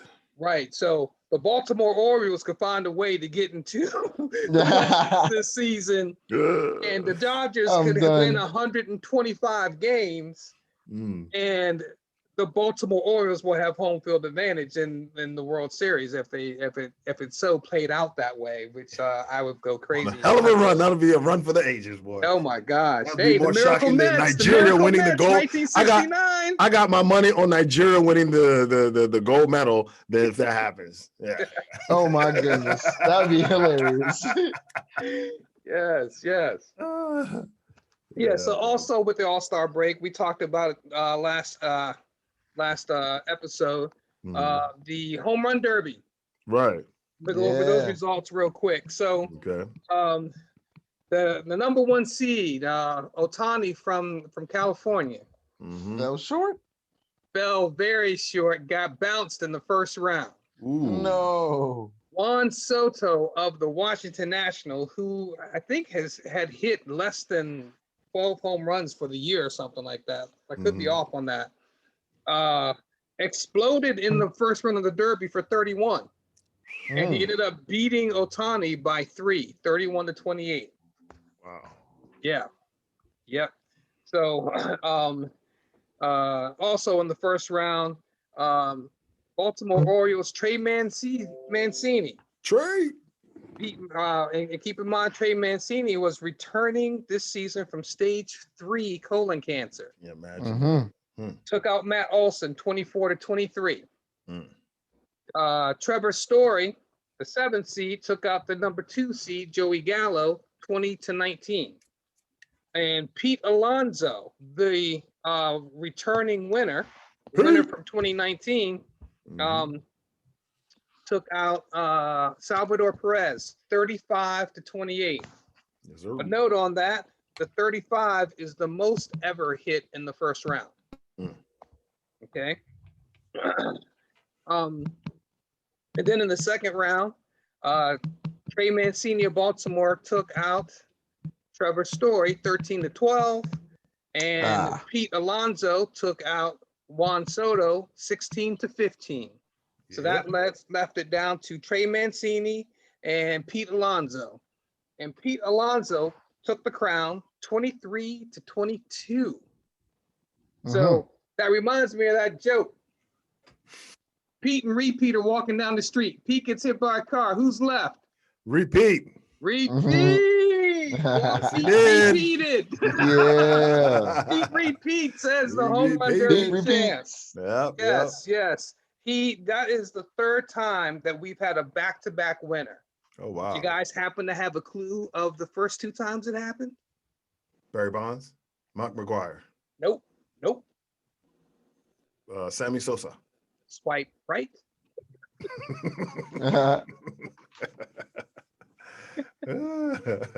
Nope. So Yoenis Cespedes of the New York Mets, 2013-2014. Okay. And before that, Ken Griffey Jr. I was about to guess him. Oh, it was in my head. 1999. Oh, I was about to guess him. Has anyone three-peat? No one's ever three-peat. Okay, so he can three-peat then. He can three-peat. That's right. Wow. He can three-peat. That's right. So, and another key stat about that, built into his contract is an additional $1 million for winning the home run derby. So in the two seasons, he's got an additional $2 million in his pay. So, so now let's talk about the total. Okay. Now this was played in Coors Field in Colorado, high altitude, but more importantly, on the night of the home run derby, no humidity, which Ooh. means home runs snap. were zooming, Flying. flying. So That's why. Okay. So a total of 309 home runs were hit, which is, I think, the second most in second or third most in history of the home run derby. And of those 10 home runs, of those 309, 10 were hit between 505 and 520 feet. Okay. Woo. Now, before that, this season, the longest home run hit this in an in game this season was 485 feet. Okay. And the longest ever home run derby home run was 513 feet. So they broke that record. Nice. Yeah. Yeah. Now, on the other side of that, the shortest home run hit the night of the Derby was 359 feet. Which, if you remember in our last episode, I talked about the dimensions of Coors Field. Right. Midfield, and so left. The shortest dimension in Coors Field is 350 feet at right field. So this one cleared that fence by 9 feet. So smacking. Yeah. Yeah, man. They were smacking it all over the place, man. So on to some MLB news. So we're back to playing games, and we came this close to having some cancellations. Oh yeah. Oh, snap. The New York Yankees have a second outbreak of COVID this season. Okay. 6 players tested positive for COVID, one of which was none other than Aaron Judge. He is the most prominent name on that list of 6 players. Wow. Yeah, but that's their second one. And it's interesting because the Yankees, this is all despite exceeding the 85% threshold that MLB imposed for allowing teams to enjoy relaxed protocols, which goes to show 100% is 100%. If it's not 100, then it's not 100. Not 100. Okay. And why are we relaxing protocols? It's not over yet. We're not out of the woods yet, y'all. Come Just on. like the CDC. Why are we relaxing protocols? Why not don't wear your mask. Okay, wear your mask. Don't wear your mask. Okay, you can wear your mask. Yeah. They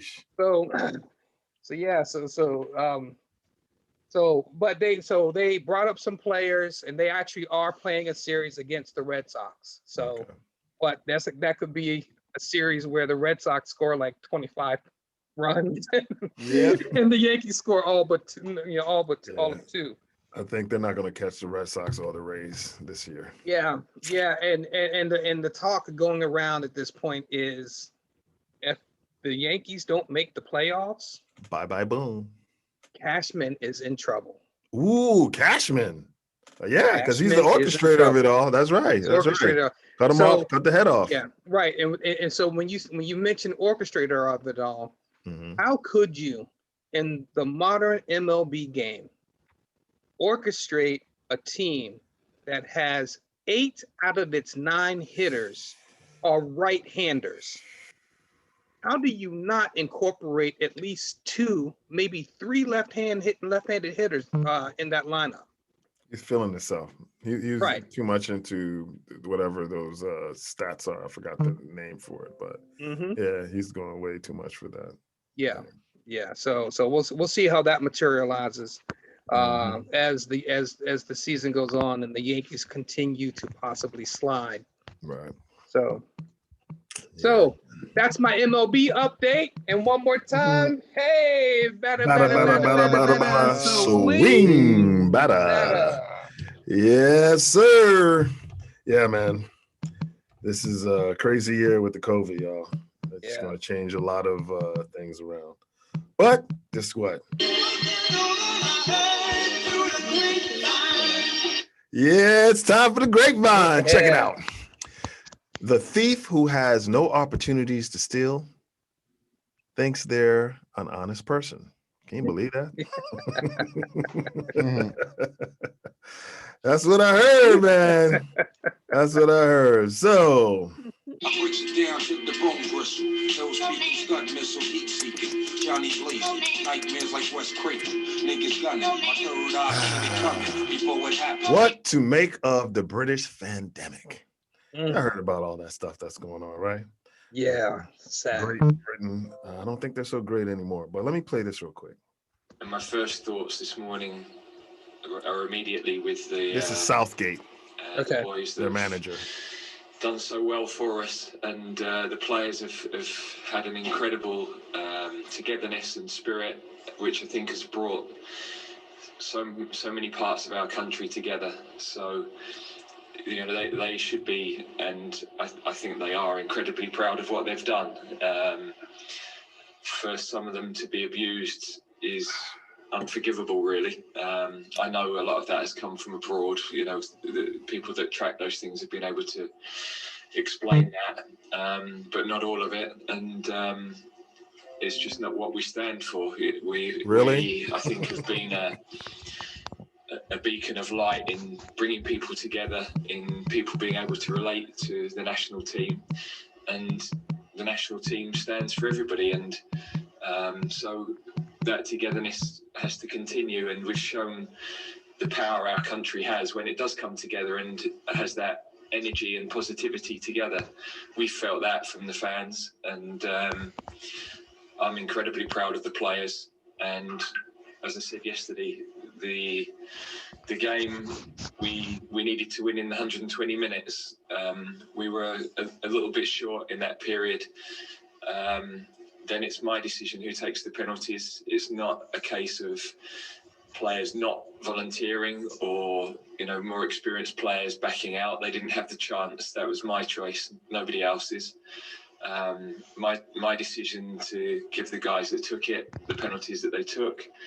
Still got a huge belief in them. So those boys have done a brilliant job, and we heal together as a team now, and we're there for them. And I know that 99% of the public will be as well. Really? 99%? Well, I definitely, you know, commend him on falling on that sword. But it seems that English fans and hooligans are synonymous. And their artillery are racist chants, mimicking monkeys, etc., etc. And visiting opposing fans put their lives in danger by attending games in England. Did y'all see the fights afterwards when they were beating these guys up? It's crazy. Yeah. These degenerates, savage fans make Eagles fans look like Buddhist monks meditating. Okay. What is? They look like holistic healers. Really?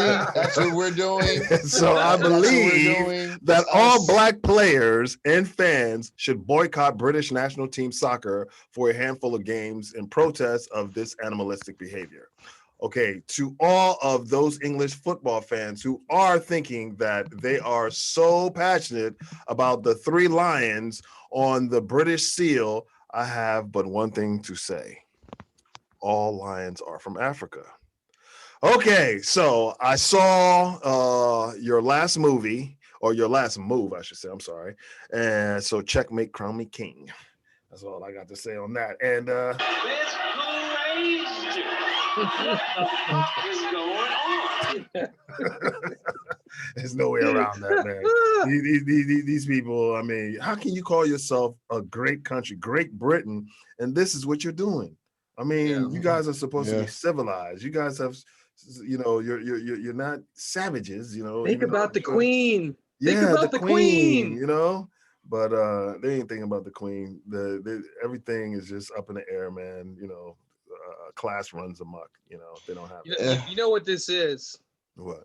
This is the continued impact of Meghan Markle coming out and calling out the royal family, and she has gotten in their heads, and now this is their way of just saying, "I am through with it all. We're just gonna do what we want." That's right. That's right. Yeah. Wow. Yeah. It's unfortunate. It's very unfortunate. But we'll make a roundabout there. Win, loss, or pause, y'all. Okay. This should be interesting. Down to the bone gristle. Those people stunt missile heat seeking. Johnny's lazy. Nightmares like West Creek. Niggas gunning. My third eye seen it coming before it happened. The USA men's Olympic team takes 2 L's out the exhibition gate.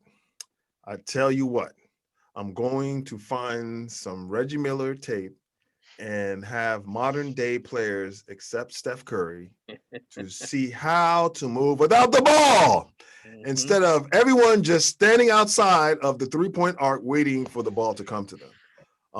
Also, I'll take them to the local YMCA to watch older players play through contact, with no one calling a foul for fear of being called soft or just starting an argument TO. You know what an argument TO is?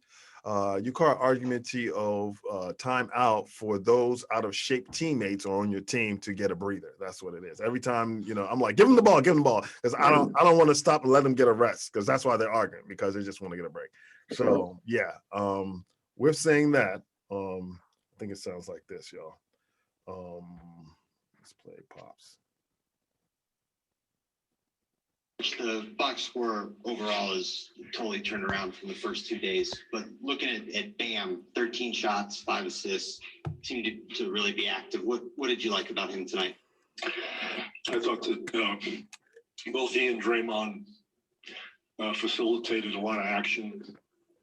They were very active, got everybody involved, and that's something that's really important for us. Those are the kind of talents that they have and fits best, with our shooters. So providing that sort of situation where our shooters can get open shots, and we did it without turning it over, which makes it wonderful. That's important for us. Akikoyama from Kyoto News. I have a question to Bradley. What the fuck she say? Since the exhibition game started, what do you think is the most difficult things to adjust to? First person I learned to say Jesus Christ. That's Bradley. Our biggest thing is we have to realize it's not the NBA, and Coach Pop keep re-emphasizing that every single day. It's way more physical. Guys are smarter. These guys have been playing together for 5, 10 plus years. So they have this experience and the chemistry, and we're trying to develop that in a short period of time. So, sense of urgency is kind of, what we're kind of preaching, but at the same time, every single day we have to get better. And that's how we're taking it. We're taking it a day at a time. Today we got better. Still a lot more we can improve on, but we're moving in the right direction. Damn. So basically they're smarter. He's saying that they're smarter and they're more physical. All right, but let me follow up with Pop saying this. Also answer that question. You asked the same sort of question, the same family of question last time, where you assume things that are not true. When you just mentioned, blowing these teams out, that's never happened. So I don't know where you get that. Can I finish? Can I finish? Can I finish? Mean man. Mean man. Getting in his feelings. Mean man. Can I finish my statement? When you talk, You just told me that it's not true, and I'm telling you your average market. Are you going to let me finish my statement or not? So you'll be quiet now while I talk. You make statements about. I'm a grown ass man. Blowing out these other teams. Number one, you give no respect to the other teams. And I talked to you. Since when do we care about respect for other teams? We've had very close games against 4 or 5 countries in all these tournaments. So the good teams do not get blown out. There are certain games that might happen in one of the tournaments, the World Championship, the Olympics, where somebody gets blown out. But in general, nobody's blowing anybody out for the good teams. So when you make a statement like that, it's like you assume that's what's going on. And that's incorrect. Look, y'all, the NBAAU constructed Olympic team took in a L against a Benjamin Simmons-less Aussie team to start 0-2 in their exhibition games, led by Patty Trojan Horse Mills with insider trading secrets, okay? I'm looking at this, right? Because of youth basketball and the culture of AAU, we don't know how to play team ball. We only know how to do pick and roll, 2-man ball. We don't know how to play 5-man ball, which I was talking to you earlier, Dubz, which is we need to pass 5 passes before a shot. That way everybody touches the ball, it's motion, all right? There's a lot of one-on-one and 2-man pick and rolls. They need to practice 5 touches, like I said, before a shot taken. I mentioned a couple of episodes ago how AI stunted the growth of basketball in the NBA and b-ball in the United States and as a whole. Team-oriented basketball is out. No give and goes and no off-the-ball movement. The U.S. lacks skilled big men after AD can't, who can't, we can't mention really. You got Tristan Thompson or Tristan Kardashian with the Celtics, right? He's averaging 7.6 points a game, 8.1 rebounds a game, right? You have Knicks Mitchell Robinson, 8.3 points a game, 8.1. Y'all know the top three, right? So I'm going through these guys. Dwight Howard, 7.4 for the Sixers, 7 points a game, 8.4 rebounds. Daniel Theis of the Bulls, 9.6 and 5.5. And I hope he's American. I might be wrong. Y'all correct me out there if I'm wrong. Jared Allen, like I said, 12.8 points a game for the Cleveland Cavaliers and 10 points. Now, how is his teammate who averages less on the team, and he's not on the team for the Olympic team, and he's a rim protector too? Kevin Love, that is, okay? So that's on you right there. That's a miss. I don't even know how he did that. Then Miles Turner, right, for Indiana, for the Pacers, 12.6 points a game, 6.5 rebounds. Brook Lopez, who's actually playing right now with the Bucks, 12.3, 5 rebounds, okay? Bobby Portis, 11.4 points a game and 7.4 rebounds, okay? Who else? Cody Zeller for the Hornets, 9.4, 6.8. But Karl Anthony Towns, can someone please explain to me what is wrong? Was he not available? Was his availability for this tournament? We need more information on that one. He averages 28 points a game, and he can hit threes. Seriously, and he can rebound. He gives you 25 points a game. And they 11, need that 11 size, rebounds. man. They Yeah, need that what is size. Pop doing? And James Wiseman of the Warriors, give me 11.5, Well, he's hurt. 5.8. I think He's he's a rookie, hurt. but still throw him out there. Hey, check it out. Give me Thomas Bryant, 14.3, 6.1. I think his legs is healed by now. Kelly Olynyk, 13.5, 7. Jared Jackson of the Grizzlies, give me him, 14.4 and 5.6. It's ridiculous. Now you got Kevin Love, who's averaging 12 points a game, 7 rebounds, and he's 6'8". He's not a rim protector. And what is it? Most good big men are not from the U.S. Why?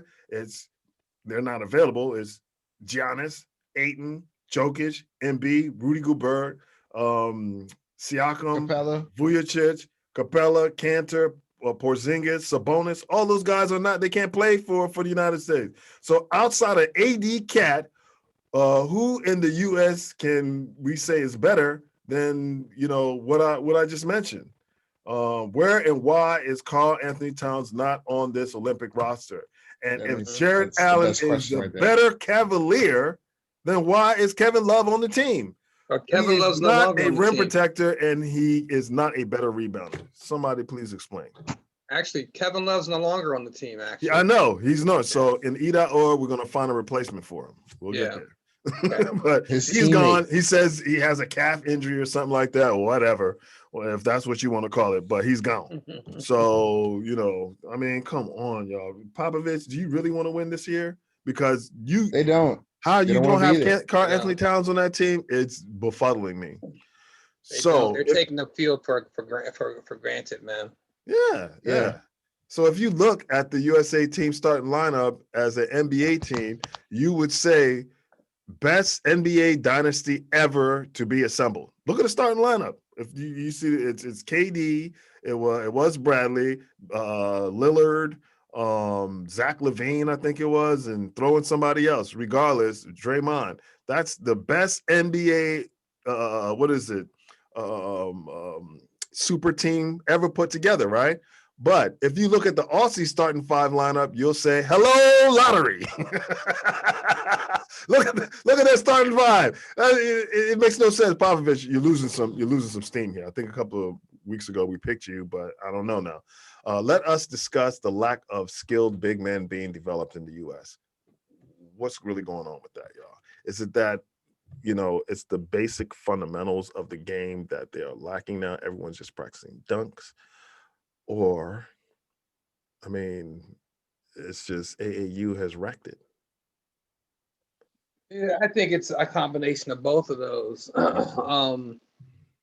And let's not forget the fact that, do we have any older big men, former players older former NBA centers that are actually going out of their way now to work with the younger guys, to train with the younger guys? I mean, go to Akeem.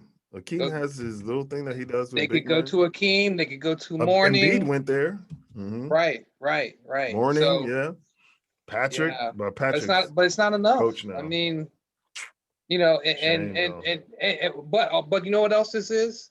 What? It's the AAU style of play. Yeah, It's the and it's also the onset of one and dones. Okay, one and dones are leading to center play in the NBA, specifically by American centers being on the decline. Yeah. It's a sad day right now in the NBA and in America to see how we developed the sport. I guess we invented the sport as well, Dr. James Naismith. And yet though, even though he's Canadian, we are just declining. And yeah, like Kobe said, the rest of the world has already caught up. It's just now that we're starting to see it more evident. Yeah. B, man, what you say, man? Even if they didn't have a big man, I feel like if that team knew how to play as a team, then yes, they would be able to be very formidable, because you have nothing but lethal scorers in that lineup. So if you know how to make that work with straight and utter synergy, it does not matter that you don't have a big man. Right. You can go small and just shoot lights out all day. But if you build that team for that offensive team firepower, chemistry is a big thing. I mean, it is. It's not an all-star game. You just roll out there and you just, hey, we're gonna win. No, you actually have to play to win the game, and they're not doing that right now. And you also have to have a coach who's coaching to win the game, not to prove a point. Because if you're trying to prove a point, your point is not taken, Popovich. You should have Karl Anthony Towns on that team. And while he's not on that team, you got some explaining to do, especially if you don't come back with the gold medal. We're looking at like silver medal, bronze medal. You didn't medal then to me, you got to win the whole thing. If you ain't winning the whole thing, I don't want to hear it. For real. Anyway, y'all, moving along, kicking it, soccer, football. Hey. Football. Whoa, what do we have? Oh, yeah. I know some Barcelona fans are going to be happy. You say, why is that? Lionel Messi, the 34-year-old Argentine striker, fresh off of a Copa America chip, signed a 5-year contract extension with Barcelona, which should keep him there for the duration of his career. I don't see him really well. He might tinkle with it. Yeah, they're happy about this.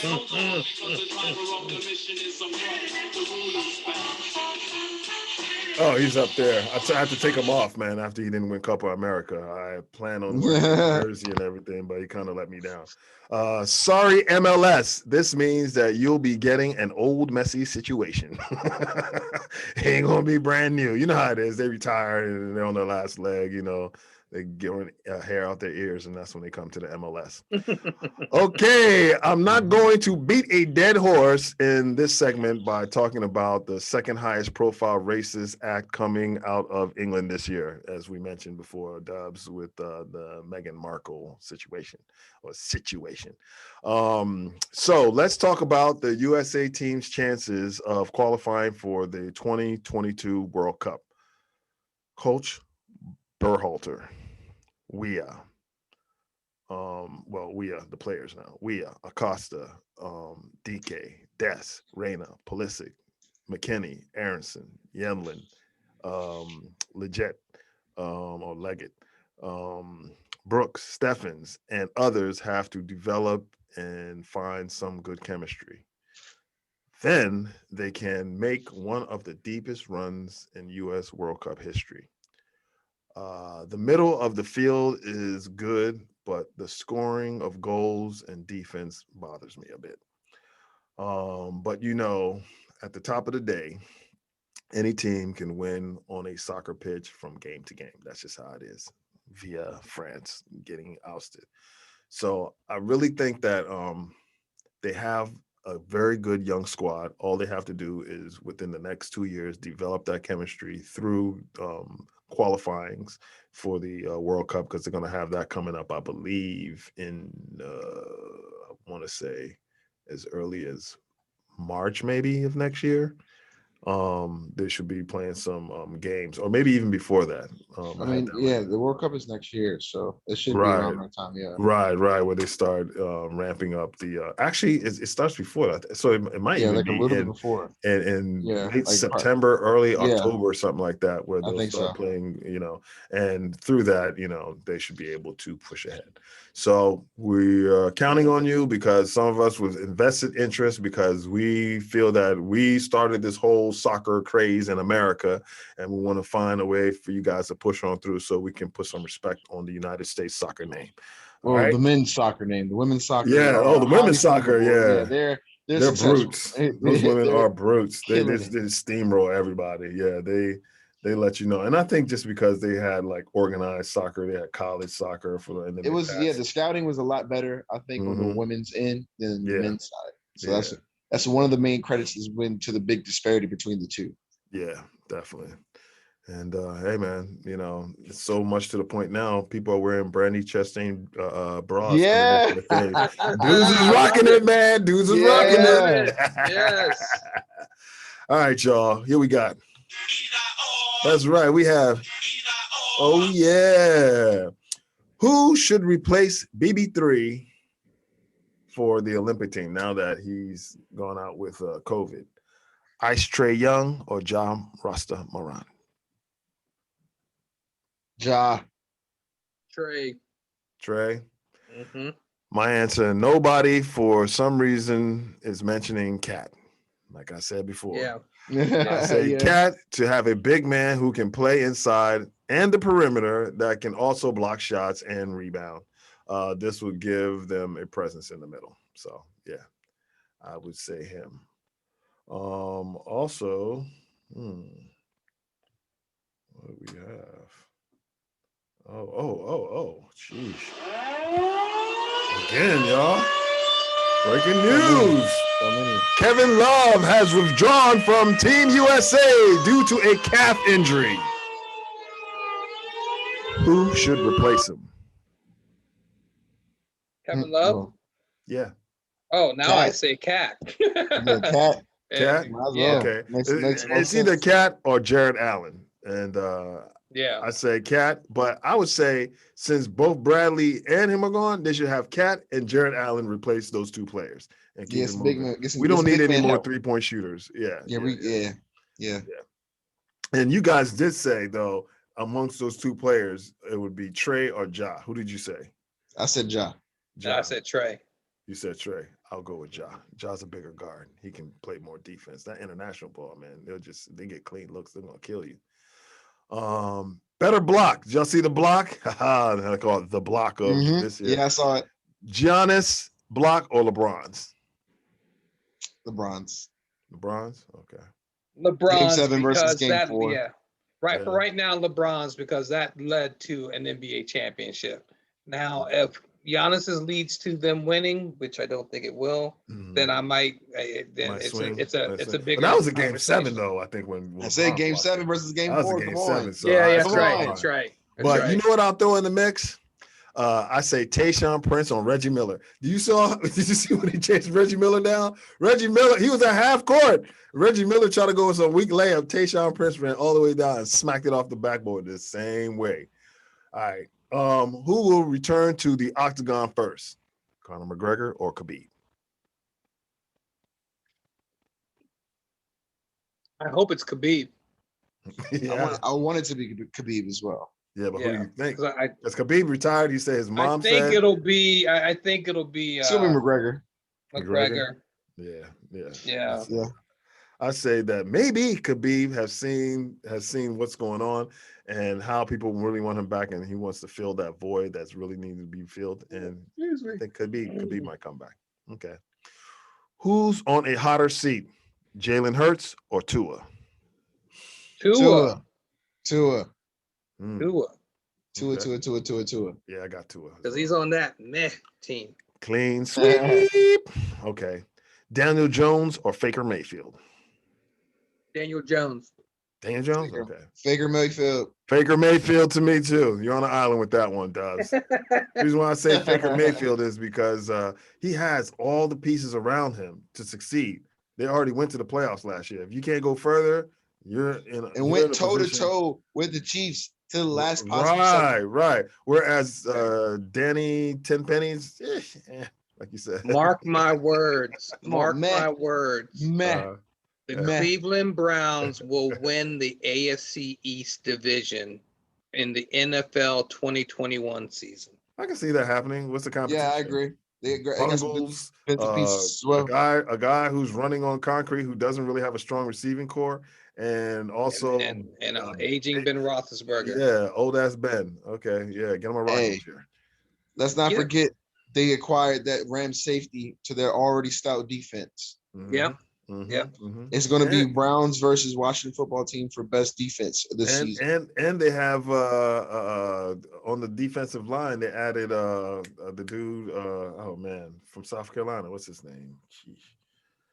Jadeveon Clowney. Jadeveon Clowney, a bookend to go with what's his name. So who you going to double? That's sick, man. That's sick right there. I think that's the defense is going to be very nice. That's sicker than to me right now on paper. Don't even say it. Don't you even say it. He's going to say it. He's going to say it. Dubz boys, Montrez on one side and Chase on the other. All right. Jimmy G string or Sam Darnold? Who's on the hotter seat? Sam Darnold. Jimmy G. Darnold? Okay. Yeah. I got Jimmy G. I say Darnold because Jimmy G knows he's going to get hooked at some point during this season, whether by injury then he's on the hotter seat. Even though he knows going to be hooked, you got somebody, Darnold, who's backing up Darnold. Darnold's like, even if I screw up and see goats, I'm still going to be there. Clean sweep. You convinced me. Andy Dalton or Cam? Andy Dalton may not be on the hot seat. Both of them got he might not be starting. Yeah, if he's not starting. If he's not starting, then you're right. Andy Dalton on right now? Let me know. Yeah, you're right. You're right. That seat might be the bench. Yes, he's already taking that seat on the bench. So he's already seen day one. Yeah. So, but still, I have Cam written down because I believe Cam.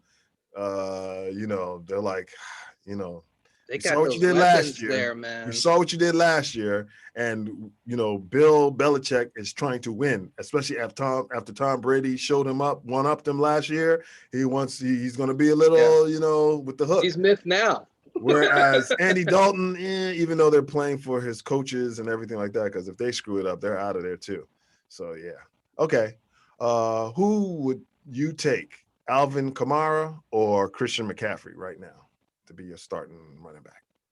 Alvin Kamara. Alvin as well. Okay, I see you yawned on that. So clean sweep, Alvin Kamara. Yeah. Christian McCaffrey. I think Christian's coming back from injury too. Yeah. All right. Yeah. All right. Ooh. Nick Sirianni or Joe Judge? Who would you take? Sirianni. I'll take Joe Judge. Yeah, I think I'll go Joe Judge. Because I haven't seen Sirianni yet. I haven't seen Sirianni. I see rock, paper, scissors, though. All right. Better coach, Popovich or the Zen, Phil Jackson? Phil Jackson. I'm going Pop. Yeah. I'm going Pop, too. I think really Phil Jackson had a whole lot of help, man. Ooh, exactly. Yeah, but he had to manage those personalities and those egos, man. That takes a lot. Yeah, but man, P, he is playing mean, with he got Kobe oil machine. Are you he got serious? Kobe and Popovich. Shaq to coexist for much longer than anybody thought they would. True. And he found a way to get Dennis Rodman into the mix. Oh, crazy. And yeah, so you might have a point there, but I'm still going with Popovich. Well, oil machine, bro. Yeah. No problems. Yeah, no problems with Pop. That's true. He took, like some.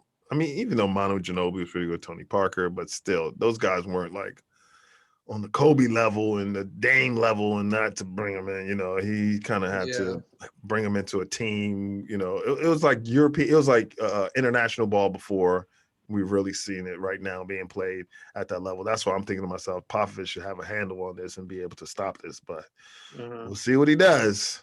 Yeah. All right, y'all. It's the same feces. We're just dumping it in another commode.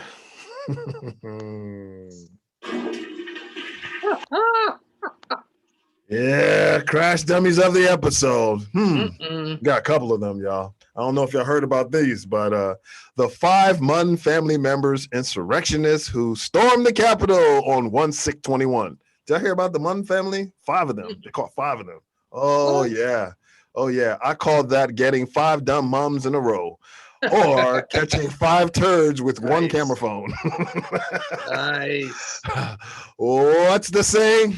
A family that storms the Capitol, DC Capitol building together, go to jail together, aka the Big House. Also, we have Victoria's Secret Karen from the swamps near the South New Jersey Mall, bringing in a stench of classlessness while acting like an overgrown child, swinging, shaking, fake fainting, rolling around on the ground, throwing store merchandise at a tantrum in the process. All because she was caught off guard flexing her white privilege on a camera phone by a quick-thinking Black woman. And realizing she would be going viral as the next Karen. With no mask, I must add. Did y'all see that? Yeah, yes. No mask, yeah. All the penalties. I need No, she was salty. She was like, hold on. And it was too late, man, because they were like, baby, we already got you. And she started crying. Don't film me. Yeah. Oh, she gets it twice. Right? Yes. Double dosing. I agree. Yo, you can't make this stuff up, man. I thought it was hilarious watching that. All right, y'all, real quick, the joke of the episode. Okay, go ahead. Think about this now. How did Moses make his tea? He bruised it. Hey, he bruised. A tough crowd, but I want to tell you. All right. Simmer down. He got that one. I like that. You must have heard that from somewhere before. Did you hear somewhere before, Chris B? Okay. A woman asked her shrink to help her with her Twitter addiction. And you know what he said? He replied, "I'm sorry, I don't follow you." That's good. I like that one. That's a good one. Yeah, man. It's rough out there, man. It's rough and tough and all that stuff. But, we'll get through this thing together, man. All right? Oh, yeah. Here we are to the end, my friends. Man, this has been a hell of a show right here, man. We had a lot to cover. We covered it, though, just in time. Got it in. Got it in, baby. Mm-hmm. Yeah. And we look forward to the next time around.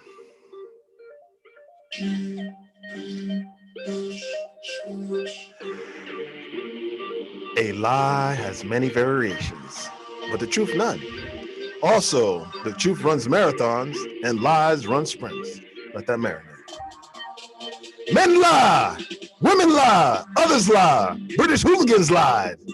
Y'all don't want all that white national football team. An all-white national football team? That means y'all gonna lose.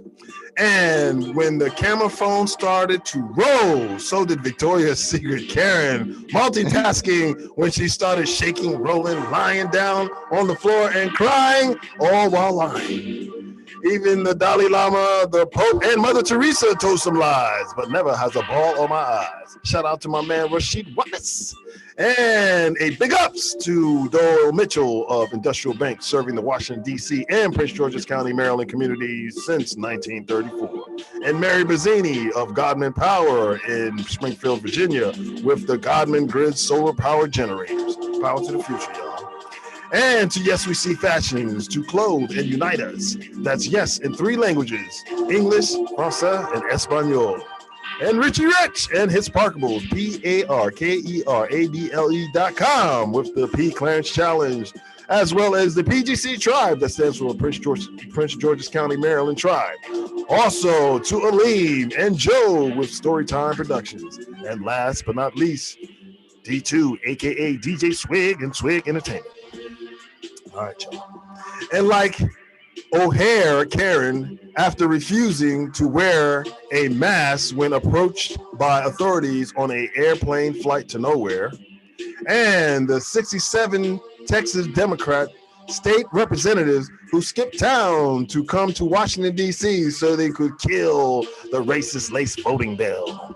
And like Italian football fans rushing to Wembley Field exits after those sore losing hooligan savages from England showed their asses. We out! Sardinia, Italy on 3. It's a wrap, fam. Punta Canta.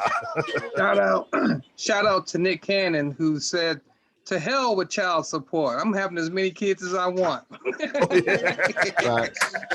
He don't believe in condoms. Like, he don't believe in it. Yeah, with that, hey, if he can afford them, the only thing I'm worried about is how much time does he actually have to spend with them. But nowadays, they got four kids in 7 months. He got FaceTime. He has what is it? He has the Zoom, just put him in front of the Zoom. Daddy says hello. Gotta raise his kids on social media. It's rough out there, y'all. All right, well, GPS fans, we're glad that you came and joined us for this time, and hopefully return next week. And we're gonna have some special things for y'all next week, so definitely come on back. All right. Any last words from B or Dubs? Did the Bucks play tonight, right? Is it tonight? Nah, tomorrow night. Okay. Yeah, that's why they got a little bit of time to rest and give y'all that L. Bucks. Whatever. So it's going 7. Well, at least we know it's going 7. It should be going 7. Oh, I'm saying if it's going to be going in 6, it's going to be what is it? The Suns. Because they're going to be coming off a win, and then maybe the Bucks are a little shaky. If the Bucks beat the Suns in Game 5, man, I'll really be surprised. Surprise in 5. Like I said, I got a knack for this, man. We'll see what happens. Yeah. Hey, if he gets it right, we gotta come back and we gotta have our tails between our legs and sing your praises. That's all. That's all. And you'll be called the guru. The guru. Well, basketball is your forte. Matter of fact, once football season starts or whatever training camp, you got to take over basketball. Oh yeah, I'm back. Yeah, so I'm have back. some juicy stuff for us. Yes, sir. All right, y'all. All right. Peace.